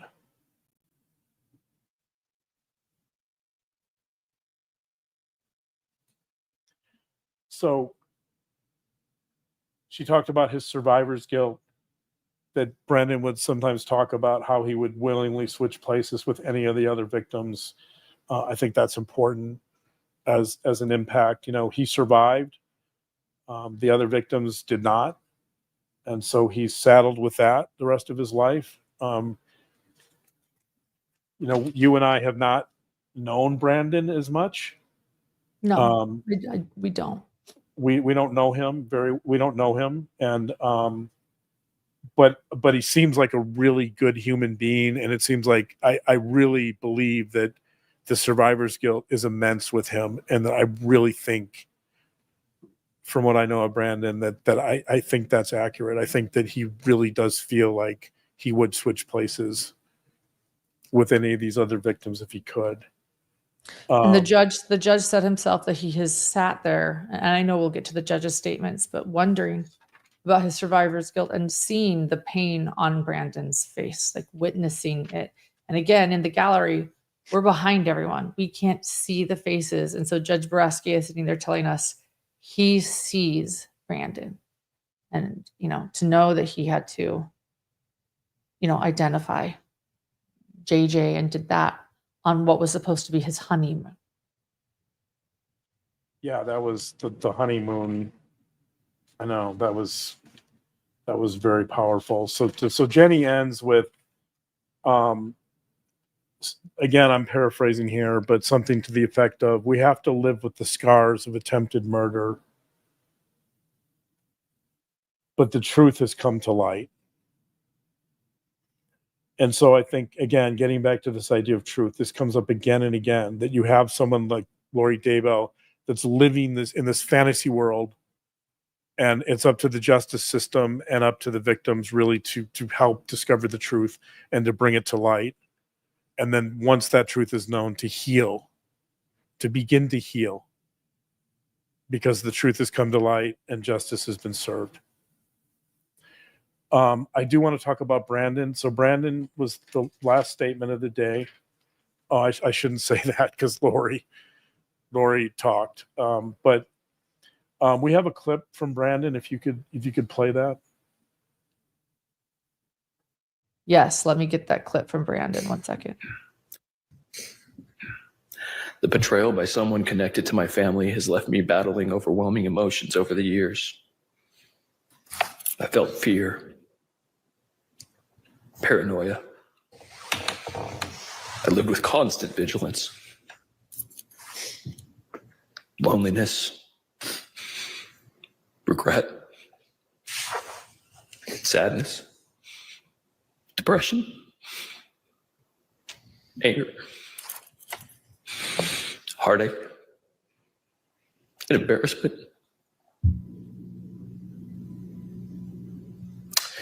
All while striving to remain a beacon for my children. I didn't want them to see. Wow. Yeah. Wow. What a moment. So I want to thank Brandon for that level of honesty and vulnerability and openness. I wouldn't be able to summarize it better than he just did. Like, every emotion he mentioned there, I think is relevant to trauma, and it's something that victims experience. And he just summarized it beautifully. So just to recap, there's fear, paranoia, constant vigilance, loneliness, regret, sadness, depression, anger, heartache, and embarrassment. There's something about those emotions, by the way, that I would like to point out. Regret is interesting. Regret, right? So that speaks to survivor's guilt. Okay. Interesting. That he's feeling, you know, because normally you'd say, well, why would he experience regret? I mean, but he's telling us that he's got some regret because apparently he survived. He did nothing wrong. He survived, but he feels regret anyway. So I think that speaks to the survivor's guilt. A lot of the other emotions would be quite typical of trauma victims, trauma survivors. With the exception of, this is a very interesting one to me, embarrassment. So again, that's a very interesting word for him to bring up, or emotion, because he's done nothing wrong. And yet he tells us, I think what's really amazing about this is he says he's striving to remain a beacon for his children. And quote, I didn't want them to see. He doesn't want them to see his pain. He doesn't want them to see his sadness, his depression, his anger, his heartache, right? Like, and I think that's what he's saying, is that part of his struggle is because he's trying to hide some of this and he's trying to be strong for his kids, he feels some embarrassment because he really doesn't know how to express it. He doesn't know what to do with those emotions, right? And he has them. He can't avoid them. And yet he wants to be a beacon for his kids, and he feels somewhat embarrassed. And I thought that was really,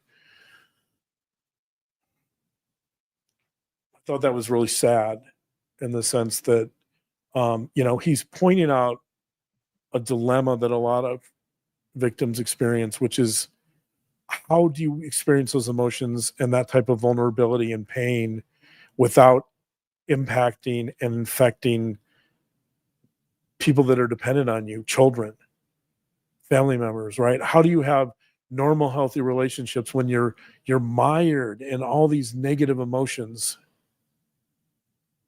And so I thought that dilemma and that conflict was really interesting. That for him to say that, I think, was really courageous. The honesty of that was truly amazing. So thank you, Brandon, for being so honest about that. Mm-hmm. And I know we already talked about his wife, Jennifer, too, but like hers was really profound to me too, talking about from the outside looking in how it's affected him. And he said as much in his, so yeah. He talked about, it was interesting. He cited some research on children that lose their fathers, which shows the level of concern he had for his children and the level of commitment he has to his children as a father. Children that, according to him, children that lose their fathers, I haven't looked at this research exactly, but children that lose their fathers have a 30% chance, 20 to 30% greater chance of suffering depression. They experience a sense of abandonment. Their sense of security is destroyed. They have social withdrawal. They do poor. They don't do as well in school. So there's a school impact. And later in life, they struggle more financially than children that have their fathers. And I thought that was really interesting research for him to cite, recognizing the importance of him being a committed father to his children, and that even though he's struggling with these really difficult emotions, he knows he needs to be engaged with his kids and the importance of that. And obviously that's really important to him. He brought that up multiple times. So I applaud him for that. And I think also there's sort of this sense of relief, and that he survived, right? So his kids don't have to experience a fatherless upbringing.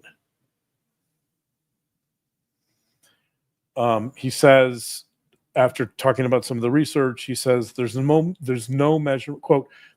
measurement system for our grief, pain, and trauma, unquote. I agree with that.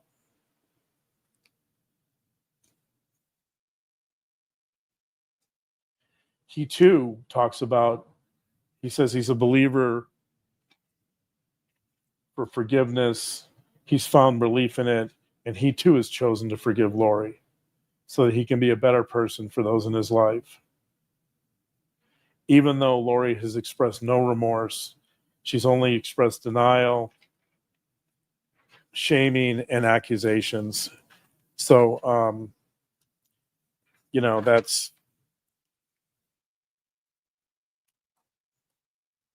that's pretty exceptional that he's willing and able to forgive someone who obviously has no concern for him or no desire to express any type of remorse or empathy or apologies for him towards him. Because she could, because he's the only survivor, right? So she doesn't. She chooses not to.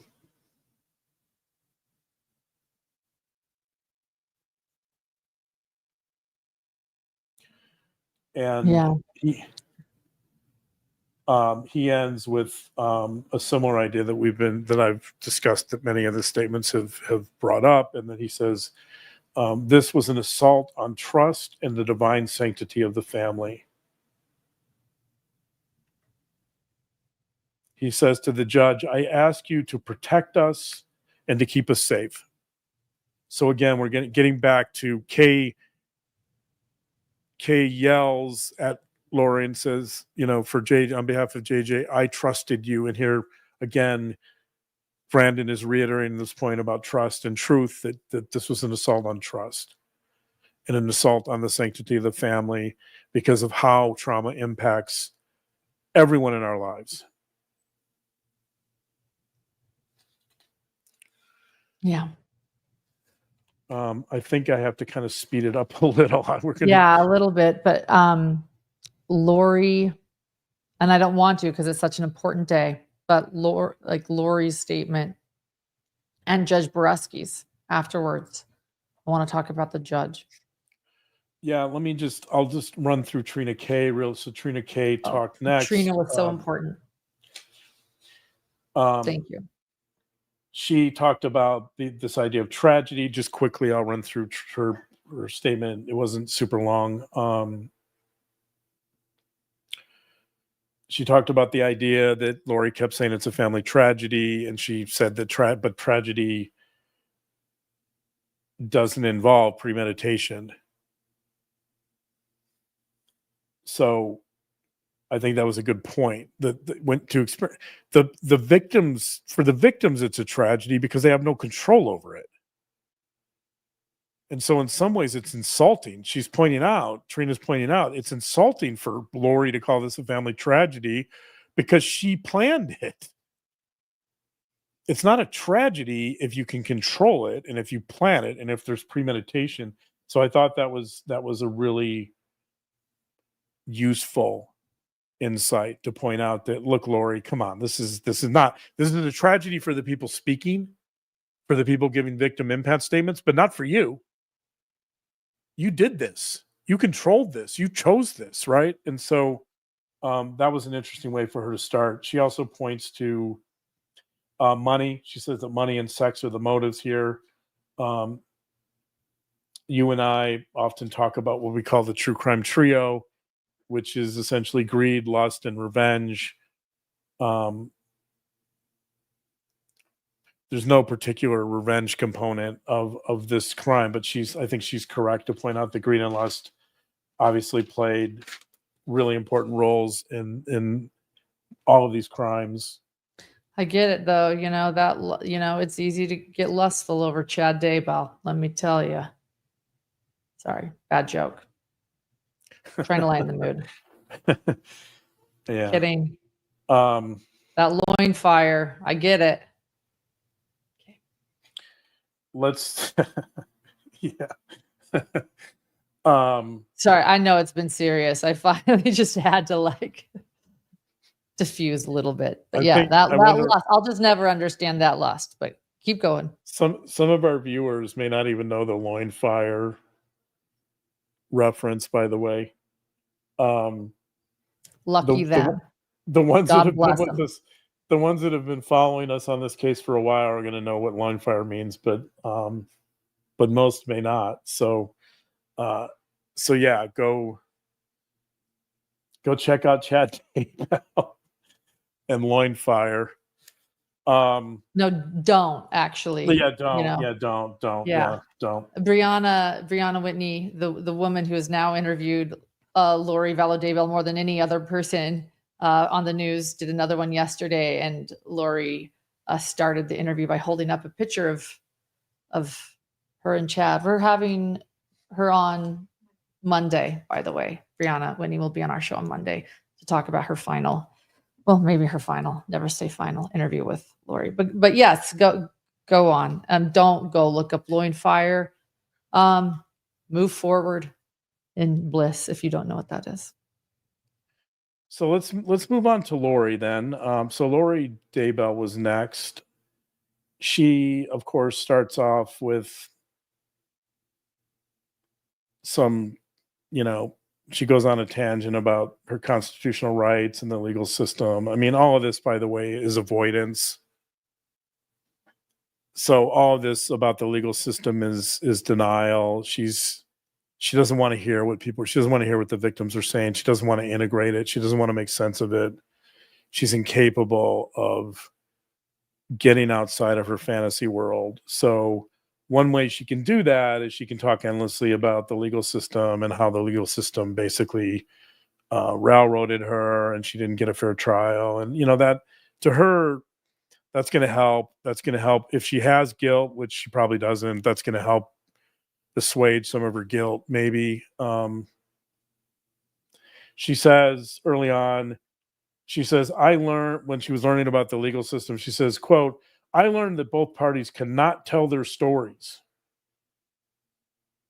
To which the judge said, yes, they can. So Judge Boreski interrupted and he said, not true. I forget exactly what he said, but basically he interrupted her and he basically said BS. Like, yes, they of course they can.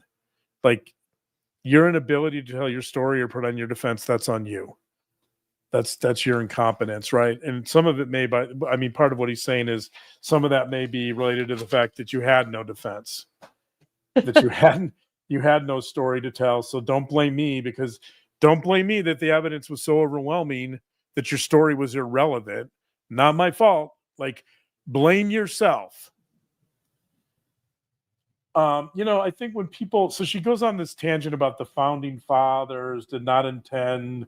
When people start talking about like the founding fathers, it's number one, to tune it out, and number two, it's not going to be true. So, she's arguing. I don't know.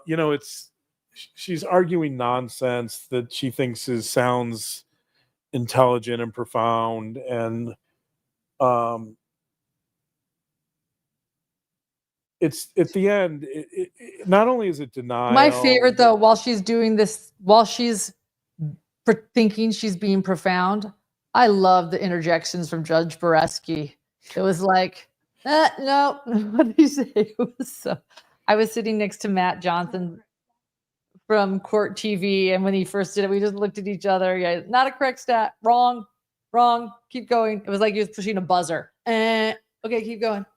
Well, he didn't, to his credit, he didn't interrupt that much. Like if this was like some type of game show, just twice. If this was, just twice, right? If this was some type of game show, like Who Wants to Be a Millionaire, you get the answer wrong, you hit the buzzer, like, oh, game over, right? Like people would have been hitting the buzzer a lot here. But he only hit it twice. So to his credit, so the other time he hit the buzzer, by the way, so the thing about not being able to tell your story, he's like, wrong. And then she argued that only 2% of defendants are acquitted.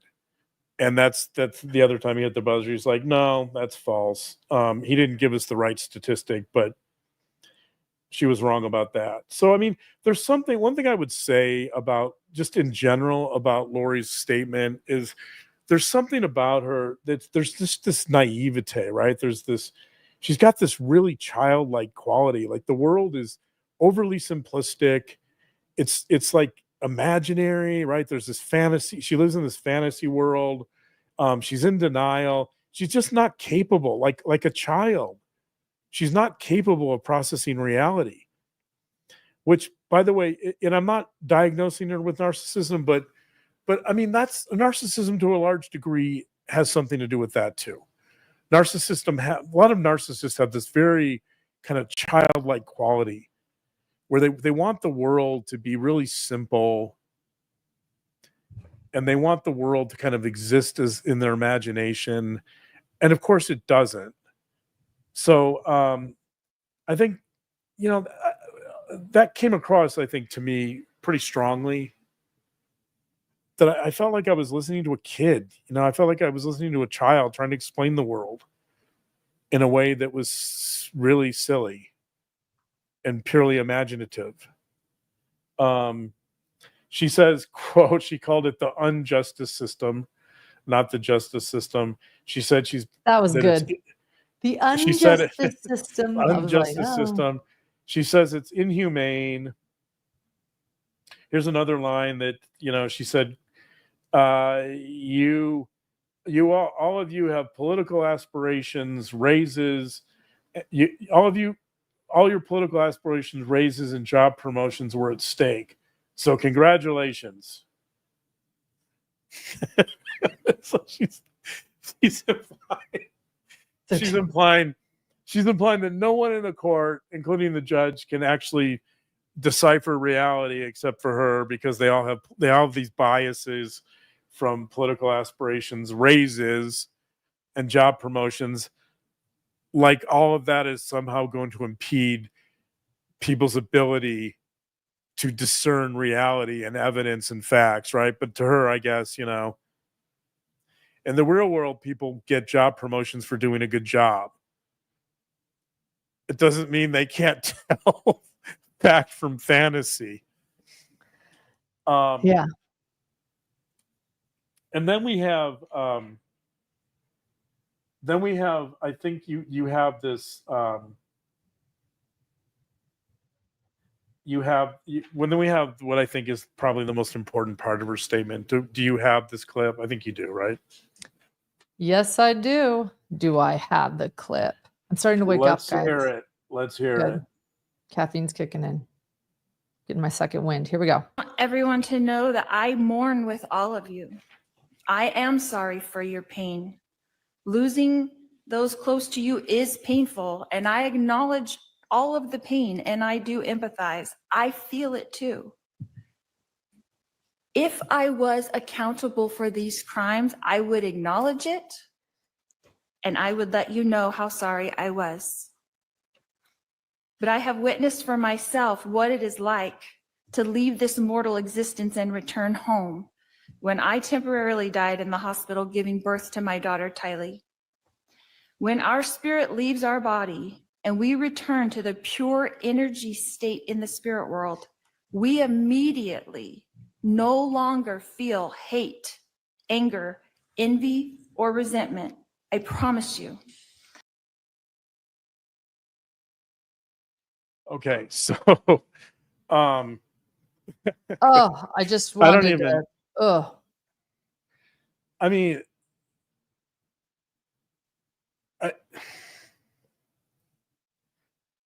had to slide into NDA. Someone says, I always have to slide in that NDA that she never even had. Summer Shiflett herself, her sister, who was there, by the way, says that wasn't a thing, this NDA, but I was sliding it in now.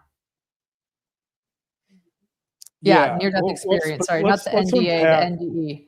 Let's unpack this statement. Agreement. Let's unpack this statement, though, because there's a lot here. So basically, she's saying, look, I you guys got me wrong. I'm empathic, and I heard all you guys. I acknowledge all your victim statements. I get it. I feel it, too. The problem is I'm not accountable.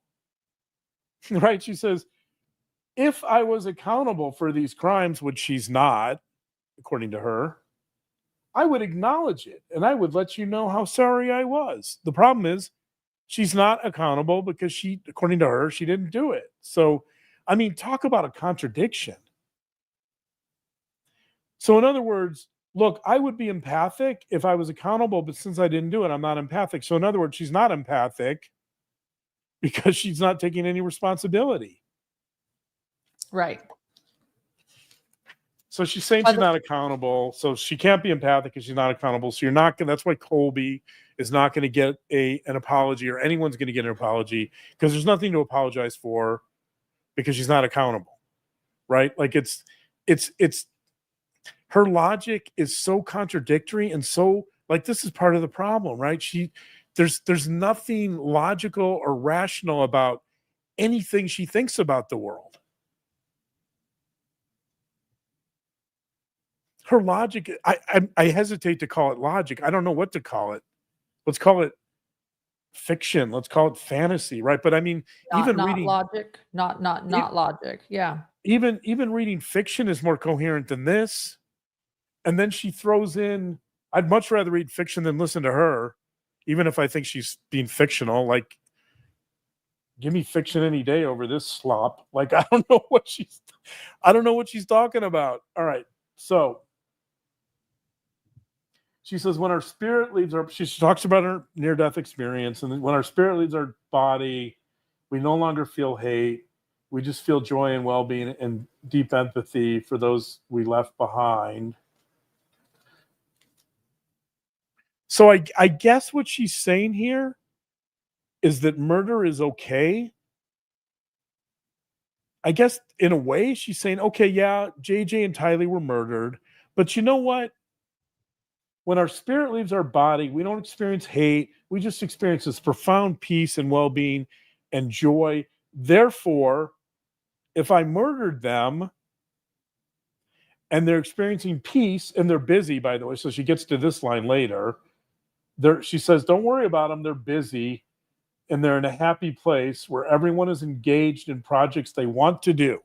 So like, I don't know what that means too. Like, is heaven like a beehive where like the bees have their roles and their jobs and they're like all perform? Like, it's so, it's so bizarre, right? Like, but well, whatever heaven is, it's a busy place. It's a busy and happy place where everyone is engaged. So don't worry about the fact that they were murdered or harmed or no longer here, because they're really peaceful and happy and filled with joy, and they're busy, right? As if like somehow being bored, I guess somehow being bored would be like, which, you know, boredom is like a part of the human condition. It's part of life. Like all of us get bored a lot. But somehow being bored is a vice, right? Like, because if they were bored, then that would be horrible. Like, never mind that they were murdered, being bored would be really bad. So her justification, she says, quote, they're busy and happy and peaceful. I mean, but her justification for the murder seems to be, the logic here seems to be that it's okay, we murdered them because they're happy. And they're busy and they're joyful. Busy, I don't see how busy fits. Busy. But, right, they're busy bees, and you know, and so I mean, Utah is the beehive state. Did you know that when you said that? Mormons. Yeah, I know beehives. that. I know that, but like I don't think the metaphor is meant to be for heaven, though, right? It's meant to be for like a well-functioning, well-oiled community. Yeah. It's meant for putting your shoulder to the wheel, though, which is what they sing at Tammy Daybell's funeral. And that song wasn't meant for a funeral. It was meant for pulling your hand cart across the plains to make it to Utah with Brigham Young, not to send Tammy off after she was murdered. So, right. Move on. But so whatever this logic is, like, so she's showing us how she thinks. Right. And the way she thinks is so like like for a normal, like reasonably rational, literate human being, this sounds really great. Like you can't make sense of it. Right. But like, if you get inside her mind, it makes perfect sense. Like, not only is she not accountable, but like, it's okay. It's okay to murder them because, you know, they're so happy. So, and we're all going there anyway. We're all going to be a part of this apocalypse, and we're all going to go to this, to heaven where we can be busy and engaged and happy. So who cares if they went early? Who cares if they were kids? Like, at the end of the day, you know, they were a little bit of an inconvenience to Chad and I, so we murdered them. But don't worry about it. Don't worry about everything that everyone in that room said about how their lives have changed forever because of this trauma, and how they miss these people immensely, and how everything is different, that they're depressed and they're angry and they're lonely. Never mind any of that. That doesn't matter, because all is well. They're now free of their mortal bodies and they're happy. So don't worry about it. Stop bothering me. These murders are fine. You guys got it all wrong. That's what she's saying. I mean, what the heck? I just saw the best comment and now I can't find it.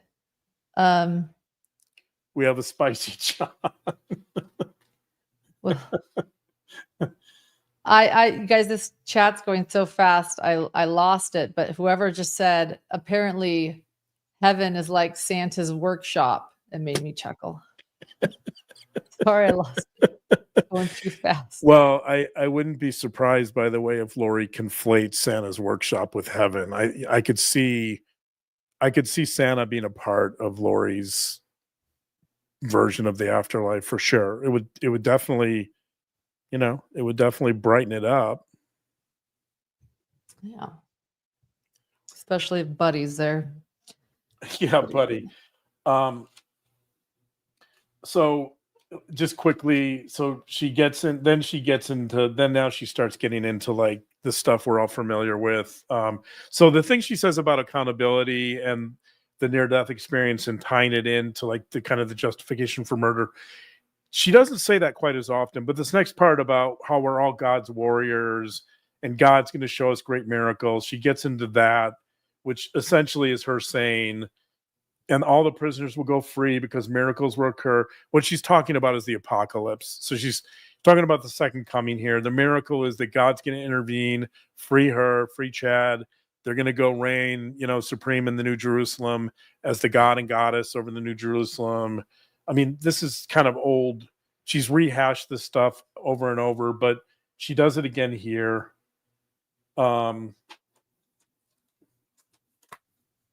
Judge Brusky challenges her on that a little bit, by the way, later. He says, well, that wasn't meant to be literal.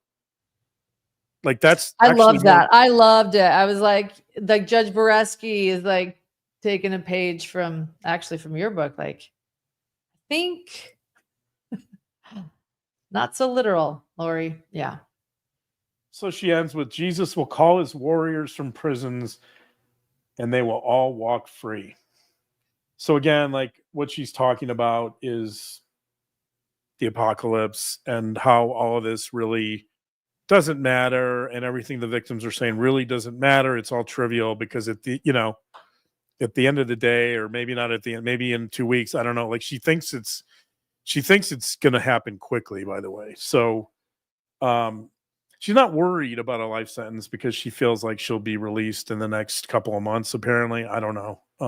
Well, Judge Boreski wanted to make that clear too. I loved it when Judge Boreski schooled him on scripture. I mean, we all remember years ago when we first learned Melanie Gibb was schooling her on scripture, right? When they had like that Bible bash in the midst of that infamous recorded phone call. Well, now it's Judge Boreski's turn, and he doesn't have to like deal with her talking back. And he's like, let me make sure you understand, Lori, that when they say the prisoners will go free, they don't mean now, they mean when you die and you're not getting out. And that was like such a moment for me.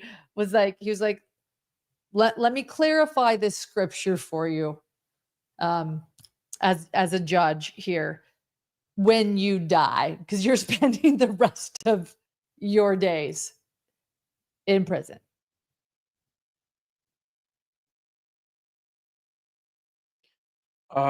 And so that'll take us to, so that's the end of Lori's statement.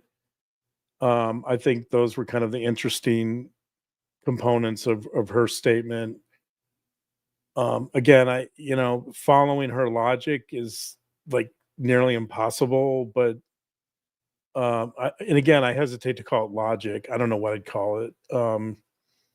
her delusion. I guess maybe that's a better, following her delusion is complicated, but I think if you really pay attention, you can pull out some threads that make sense of it. So the way I take it is that she's essentially saying, what I did isn't that bad, and murder's fine because they're happy. So, and they're busy too. God forbid if they were bored in heaven. So don't worry about it, right? And so that brings us to Judge Boreski. I've already mentioned a few things he said. The importance of truth in the courtroom. I appreciate that. I agree. I think truth is important, especially in the legal system.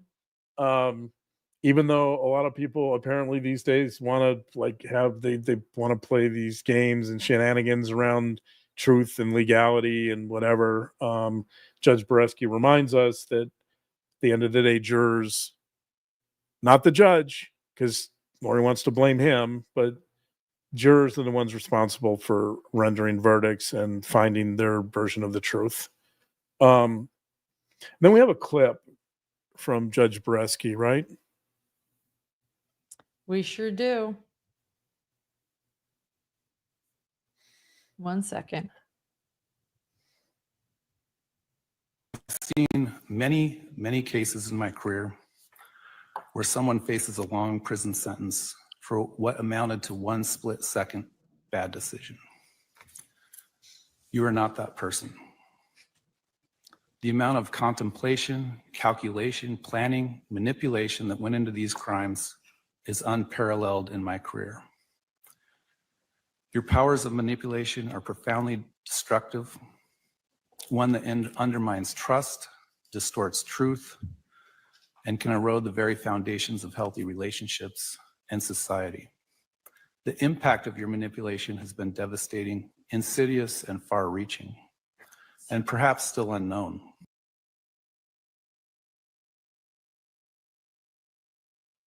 Yeah.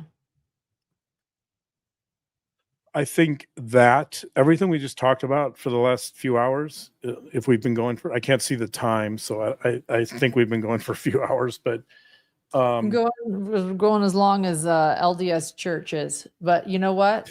We've been on this case for 6 years, and that's okay because it's a big day today. And I've missed you. So keep going. I think that's a beautiful summary and encapsulation of everything we've been talking about for the last 2 hours in terms of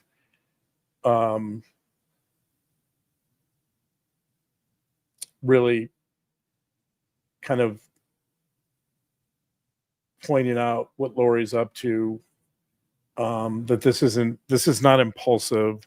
This is not, so there's different types of violence. There's reactive violence, and there's more premeditated violence that involves planning. And he's basically saying, look, I've seen a lot of crimes where people will do crazy things impulsively or in the moment.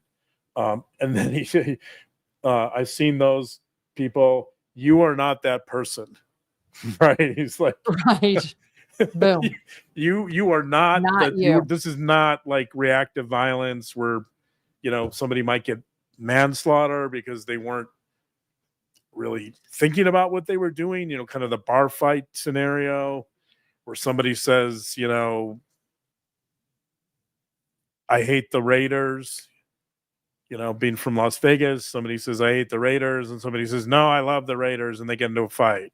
That's not what happened here. And, so he points out that this was quite deliberate. He says it's unparalleled in his career. And he mentions her manipulation, the assault on trust, and the distortion of truth, which we've been talking about now for the last few hours, and how all of that really undermines healthy relationships. So I thought that was a really profound moment. Judge Boreski, I think, has showed a lot of wisdom and a lot of restraint in dealing with Laurie over this. My hat goes off to him for my heart. I have a lot of sympathy for what he's had to deal with, and I think he's done it very well. He's had a lot of patience, like I said, a lot of restraint. I think he's the type of judge you want on a case like this, because I think he shows a certain amount of wisdom and insight, and he did with this statement. So I think that statement is a really kind of wonderful summary of a lot of what we've talked about. The other thing, I think I'm going to end with this thought, but this is another thing Judge Boreski says. So I think this is near the very end. He said the harm, and in the 5 years, 6 years, in the 6 years we've been covering this, this is another one of those statements, I think, that really distills things to the core, distills this crime to the core. What he said was, before he gave the sentence, which was consecutive life sentences on top of the Idaho crimes, he imposed injunctions, meaning that there can be no contact between certain of the parties and Lori. There was restitution of over $200,000. But he says, before he imposes the final sentence, he says, the harm is immeasurable. Yeah. The harm is immeasurable. And I feel that way. I feel like the harm, you saw it today. You saw it in that room. You 6 saw years the later. harm. 6 years later. 6 years later. You saw the harm, you see the harm, you see the heartbreak, you see all of the emotions surrounding this. It was all on display today. The violation of trust, the assault on truth, what happens when somebody lives in a fantasy world and acts out that fantasy? What happens when someone believes that people are dark or demons or possessed or zombies? This is what happens. This is where you land. This is where you end up. When you And where dehumanize you end up, people. you dehumanize people. You end up at a place where, to quote Judge Boreski, the harm is immeasurable. And I hope we've contributed a little bit of insight and compassion and understanding here on this crime, because it certainly impacted us. I know it's impacted, just hearing from a lot of our audience and our viewers, it's impacted a lot of our viewers. And I wish I had a solution. When harm is immeasurable, I think one solution is that whoever created that harm, you put them away, you put them behind bars forever, right? And that's what happened here. But there's no way to contain the radius and the periphery of harm for the victims and for the community and for all of us that have to deal with this after the aftermath of all this, the trauma, right? And so here we are, and I agree with Judge Boreski that the harm really is immeasurable, and I wish there was a simple way to resolve it, but there's not. I mean, maybe one way is that we've talked about this. We've talked about this for 6 years. We've tried to make sense of it. We've tried to explain it. I don't know that there's a simple explanation. I know there's not, right? But part of our process and part of our goal, at least, is to help make sense of it a little bit, even though it's totally senseless. And even though the harm is immeasurable, maybe in our own way, I hope we've helped to soften that harm a little bit, to allay that harm. I don't know. I think we're all trying to do it in our own way. We are. Thank you, babe. A couple things really quickly. I actually had about 10 things, but I just crossed 8 of them out. Okay. So All right. a couple things. This is Angela writes, I can't believe that all in 1 week, Koberger, Stearns, and Lori all gave no apology, took no real responsibility. All 3 of them did such heinous things. You can't just say, I'm sorry. It really cheers me up. I think this is profound because it's real and it's meaning. In addition, this is exactly why this week has been so overwhelming and so busy. These are 3 cases that we covered, and I want you guys to know, and we're also covering the James Craig case. So unfortunately, our team is, three and our moderators and some people that also help us, but Grayson, John, me, and we've been doing our best. And I also want to tell you that one case that was really important to us and that remains really important to us is Madeline Soto. We are the ones that interviewed, Stephen Stern's parents. And we wanted to cover that.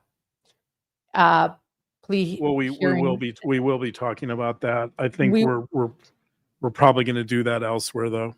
Well, that's what I was going to bring up. So we missed that, but we will be bringing you an episode on patreon.com/hidden true crime. So John and I will be recording that probably this weekend about the plea hearing for Stephen Stearns. So at patreon.com/hidden true crime. And for those that do want more Dr. John and more bonus episodes, he has we're probably nearing 100 now, including one recently this week. So that is where you'll find that update. And we've been doing our best, and we are continuing to cover James Craig.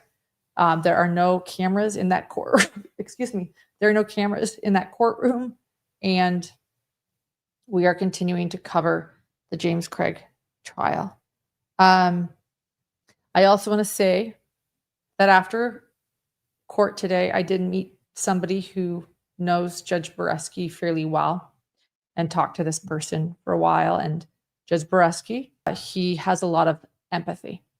That's what this person told me, that this case has affected him and his empathy is deep and real. And I think we've seen that, and we saw it today. And I thought I wanted to share that because we don't often hear about judges. They're clearly the most private figures in the courtroom. And to hear this person share the empathy he has for people, I wanted to share that little bit of information I learned about Judge Boreski. We've certainly seen it, but I would point out that he was quite emotional during his statement, and I think that speaks to that issue you're discussing. Yeah. And then I was able to show this person my little pin that I have on my purse. I don't know if you can see it. It's a picture of Judge Boreski, and it says, "Are you done?" And I want to say, people have been asking where I got this. I actually got this from a hidden gem named Kristen, who actually I saw her earlier in chat. And a lot of people are wanting them. So I will be working with Kristen. I am not responsible for this wonderful little pin that people are asking. So as far as my Labubu doll, you'll have to ask my son. He's the one that wants this on my purse. Although I said, I'll do a Labubu, but it's got to be in a Gucci jumpsuit. So my bag isn't Gucci, but my Labubu's jumpsuit is. Fake. One can dream. Yeah, the Labubu gets Gucci. And just on the Labubu, that's the Labubu that represents serenity, by the way. So yes, it is. I think it was really important that you randomly received, right? You bought a package and you didn't know which Labubu was in it, and it was serenity. Right. I think that's something you definitely have has been important to try to find in the last couple of months. So I agree. It's been a rough couple of months. We might talk about it one day, but it's been hard. Forgive me that I was really tired at the beginning of this. I also, just so you know, I woke up, John, you don't even know this, but I've had probably 2 hours of sleep the last 3 nights, and we are covering James Craig. It's so important. I woke up at 2:30 a.m. to finish the script and to record it, and because we missed yesterday, and we might be a day behind tonight because we want to go see our wonderful friends. We're all getting together earlier, and they're together, but we want to go see the Woodcocks and see Aunt Vicky and others. And so if you guys don't see James Craig tonight, this installment, we will be sharing it tomorrow. So Yeah. So, but I've got my Labubu Serenity with me, so everything's okay. It's the energy Right. Labubu. Our little You're guy not. he got loyalty, right? Yeah. I You got got Serenity. loyalty. Yeah. And then put him in a Gucci jumpsuit. So you can let our little guy know And I am then we carrying him got one. We everywhere. got one for Grayson too, and Grayson got happiness, right? and I will say Grayson refuses to put hers on her purse. So Grayson's like, no way. But Grayson's like, I am not with her. And I See- even bought Grayson a Prada jumpsuit. I was like, you can have a Prada bucket hat for yours. Like, let's dress your Labubu. Oh, Grayson's now laughing and embarrassed. Yeah. See, here's Grayson's. But Grayson, unlike me, Grayson is like, there is no way in hell I'm putting that on my purse. And I'm just like walking around going, hey, everyone, this is me. And Yeah. here's my Judge Bareski pen, and mark my words, it is not a lafufu, it's a labubu. So I think it's important to point out, by the way, that I do not have a Labubu yet. were you requesting that I buy you one? No, I don't know. that a I don't hint? know. Like, Did I miss your Father's Day didn't know. request? But John really month wants ago, a labubu. a month ago, I had no idea what a Labubu was, but now I kind of yearn. Now I kind of yearn for the secret. So, for those of you who don't know what Labubus are, the secret is like, I don't know. The secret's really cool, I guess. So, Grayson just said that she can rent hers out to you. no, It is in Prada. Yeah. It's in a little Prada jumpsuit though, so it's a little bit pricier. But yeah, no. Our Gen Z producer is like, what the hell are you doing walking around with that thing on your person? I'm like, dude, I'm a mom who's like, I had to buy this thing. I'm gonna own it and I am gonna wear it. yeah. Yeah. So okay, shame on me for not getting you a Labubu. I think I know what we're doing when I get home. I'm bringing John a Labubu. And for those of you that have no idea what a Labubu is, John just said he didn't know a week ago, but now he's an expert. A and month wants ago. one. A month ago. So just go Google. Just go Google. The secret's out, and you will know. You've had that on your purse for like a month. The Labubu. Did you see what I did there? That was good. Yeah. Yeah. Okay. I saw that. Not as poetic as the victim statements today, by the way, but we're gonna end. You know how you always end on profound things. It's something I love about you. John Williams is gonna end tonight.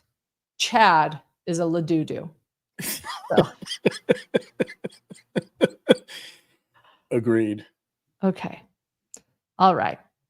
Thank you, everyone, for being here for 2.5 hours. We are really late. I let my friends know we might be an hour and a half late, and now we're 2.5 hours late. But it was good to see you and good to catch up. And thank you, everyone. Wait, just a quick thought here. So if Chad is a Ladudu, what is Lori? Lavudu. No, I don't know. Oh, I was going to say I don't know. Lafufu. I don't even know what that means, but something. Yeah, that kind of works. A what? A lakuku. A lakuku. That's it. She's a lakuku. We're gonna have that's what we need to end with. So, Michaela, you get the last word. Sorry, John Williams. Yeah, John Williams. No, yeah.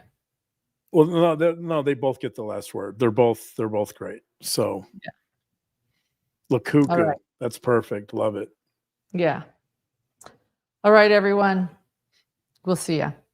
Except for the Lakuku, we need, rather than a fake Gucci jumpsuit, we're gonna have to go find someplace that owns like a prison suit with a number. So.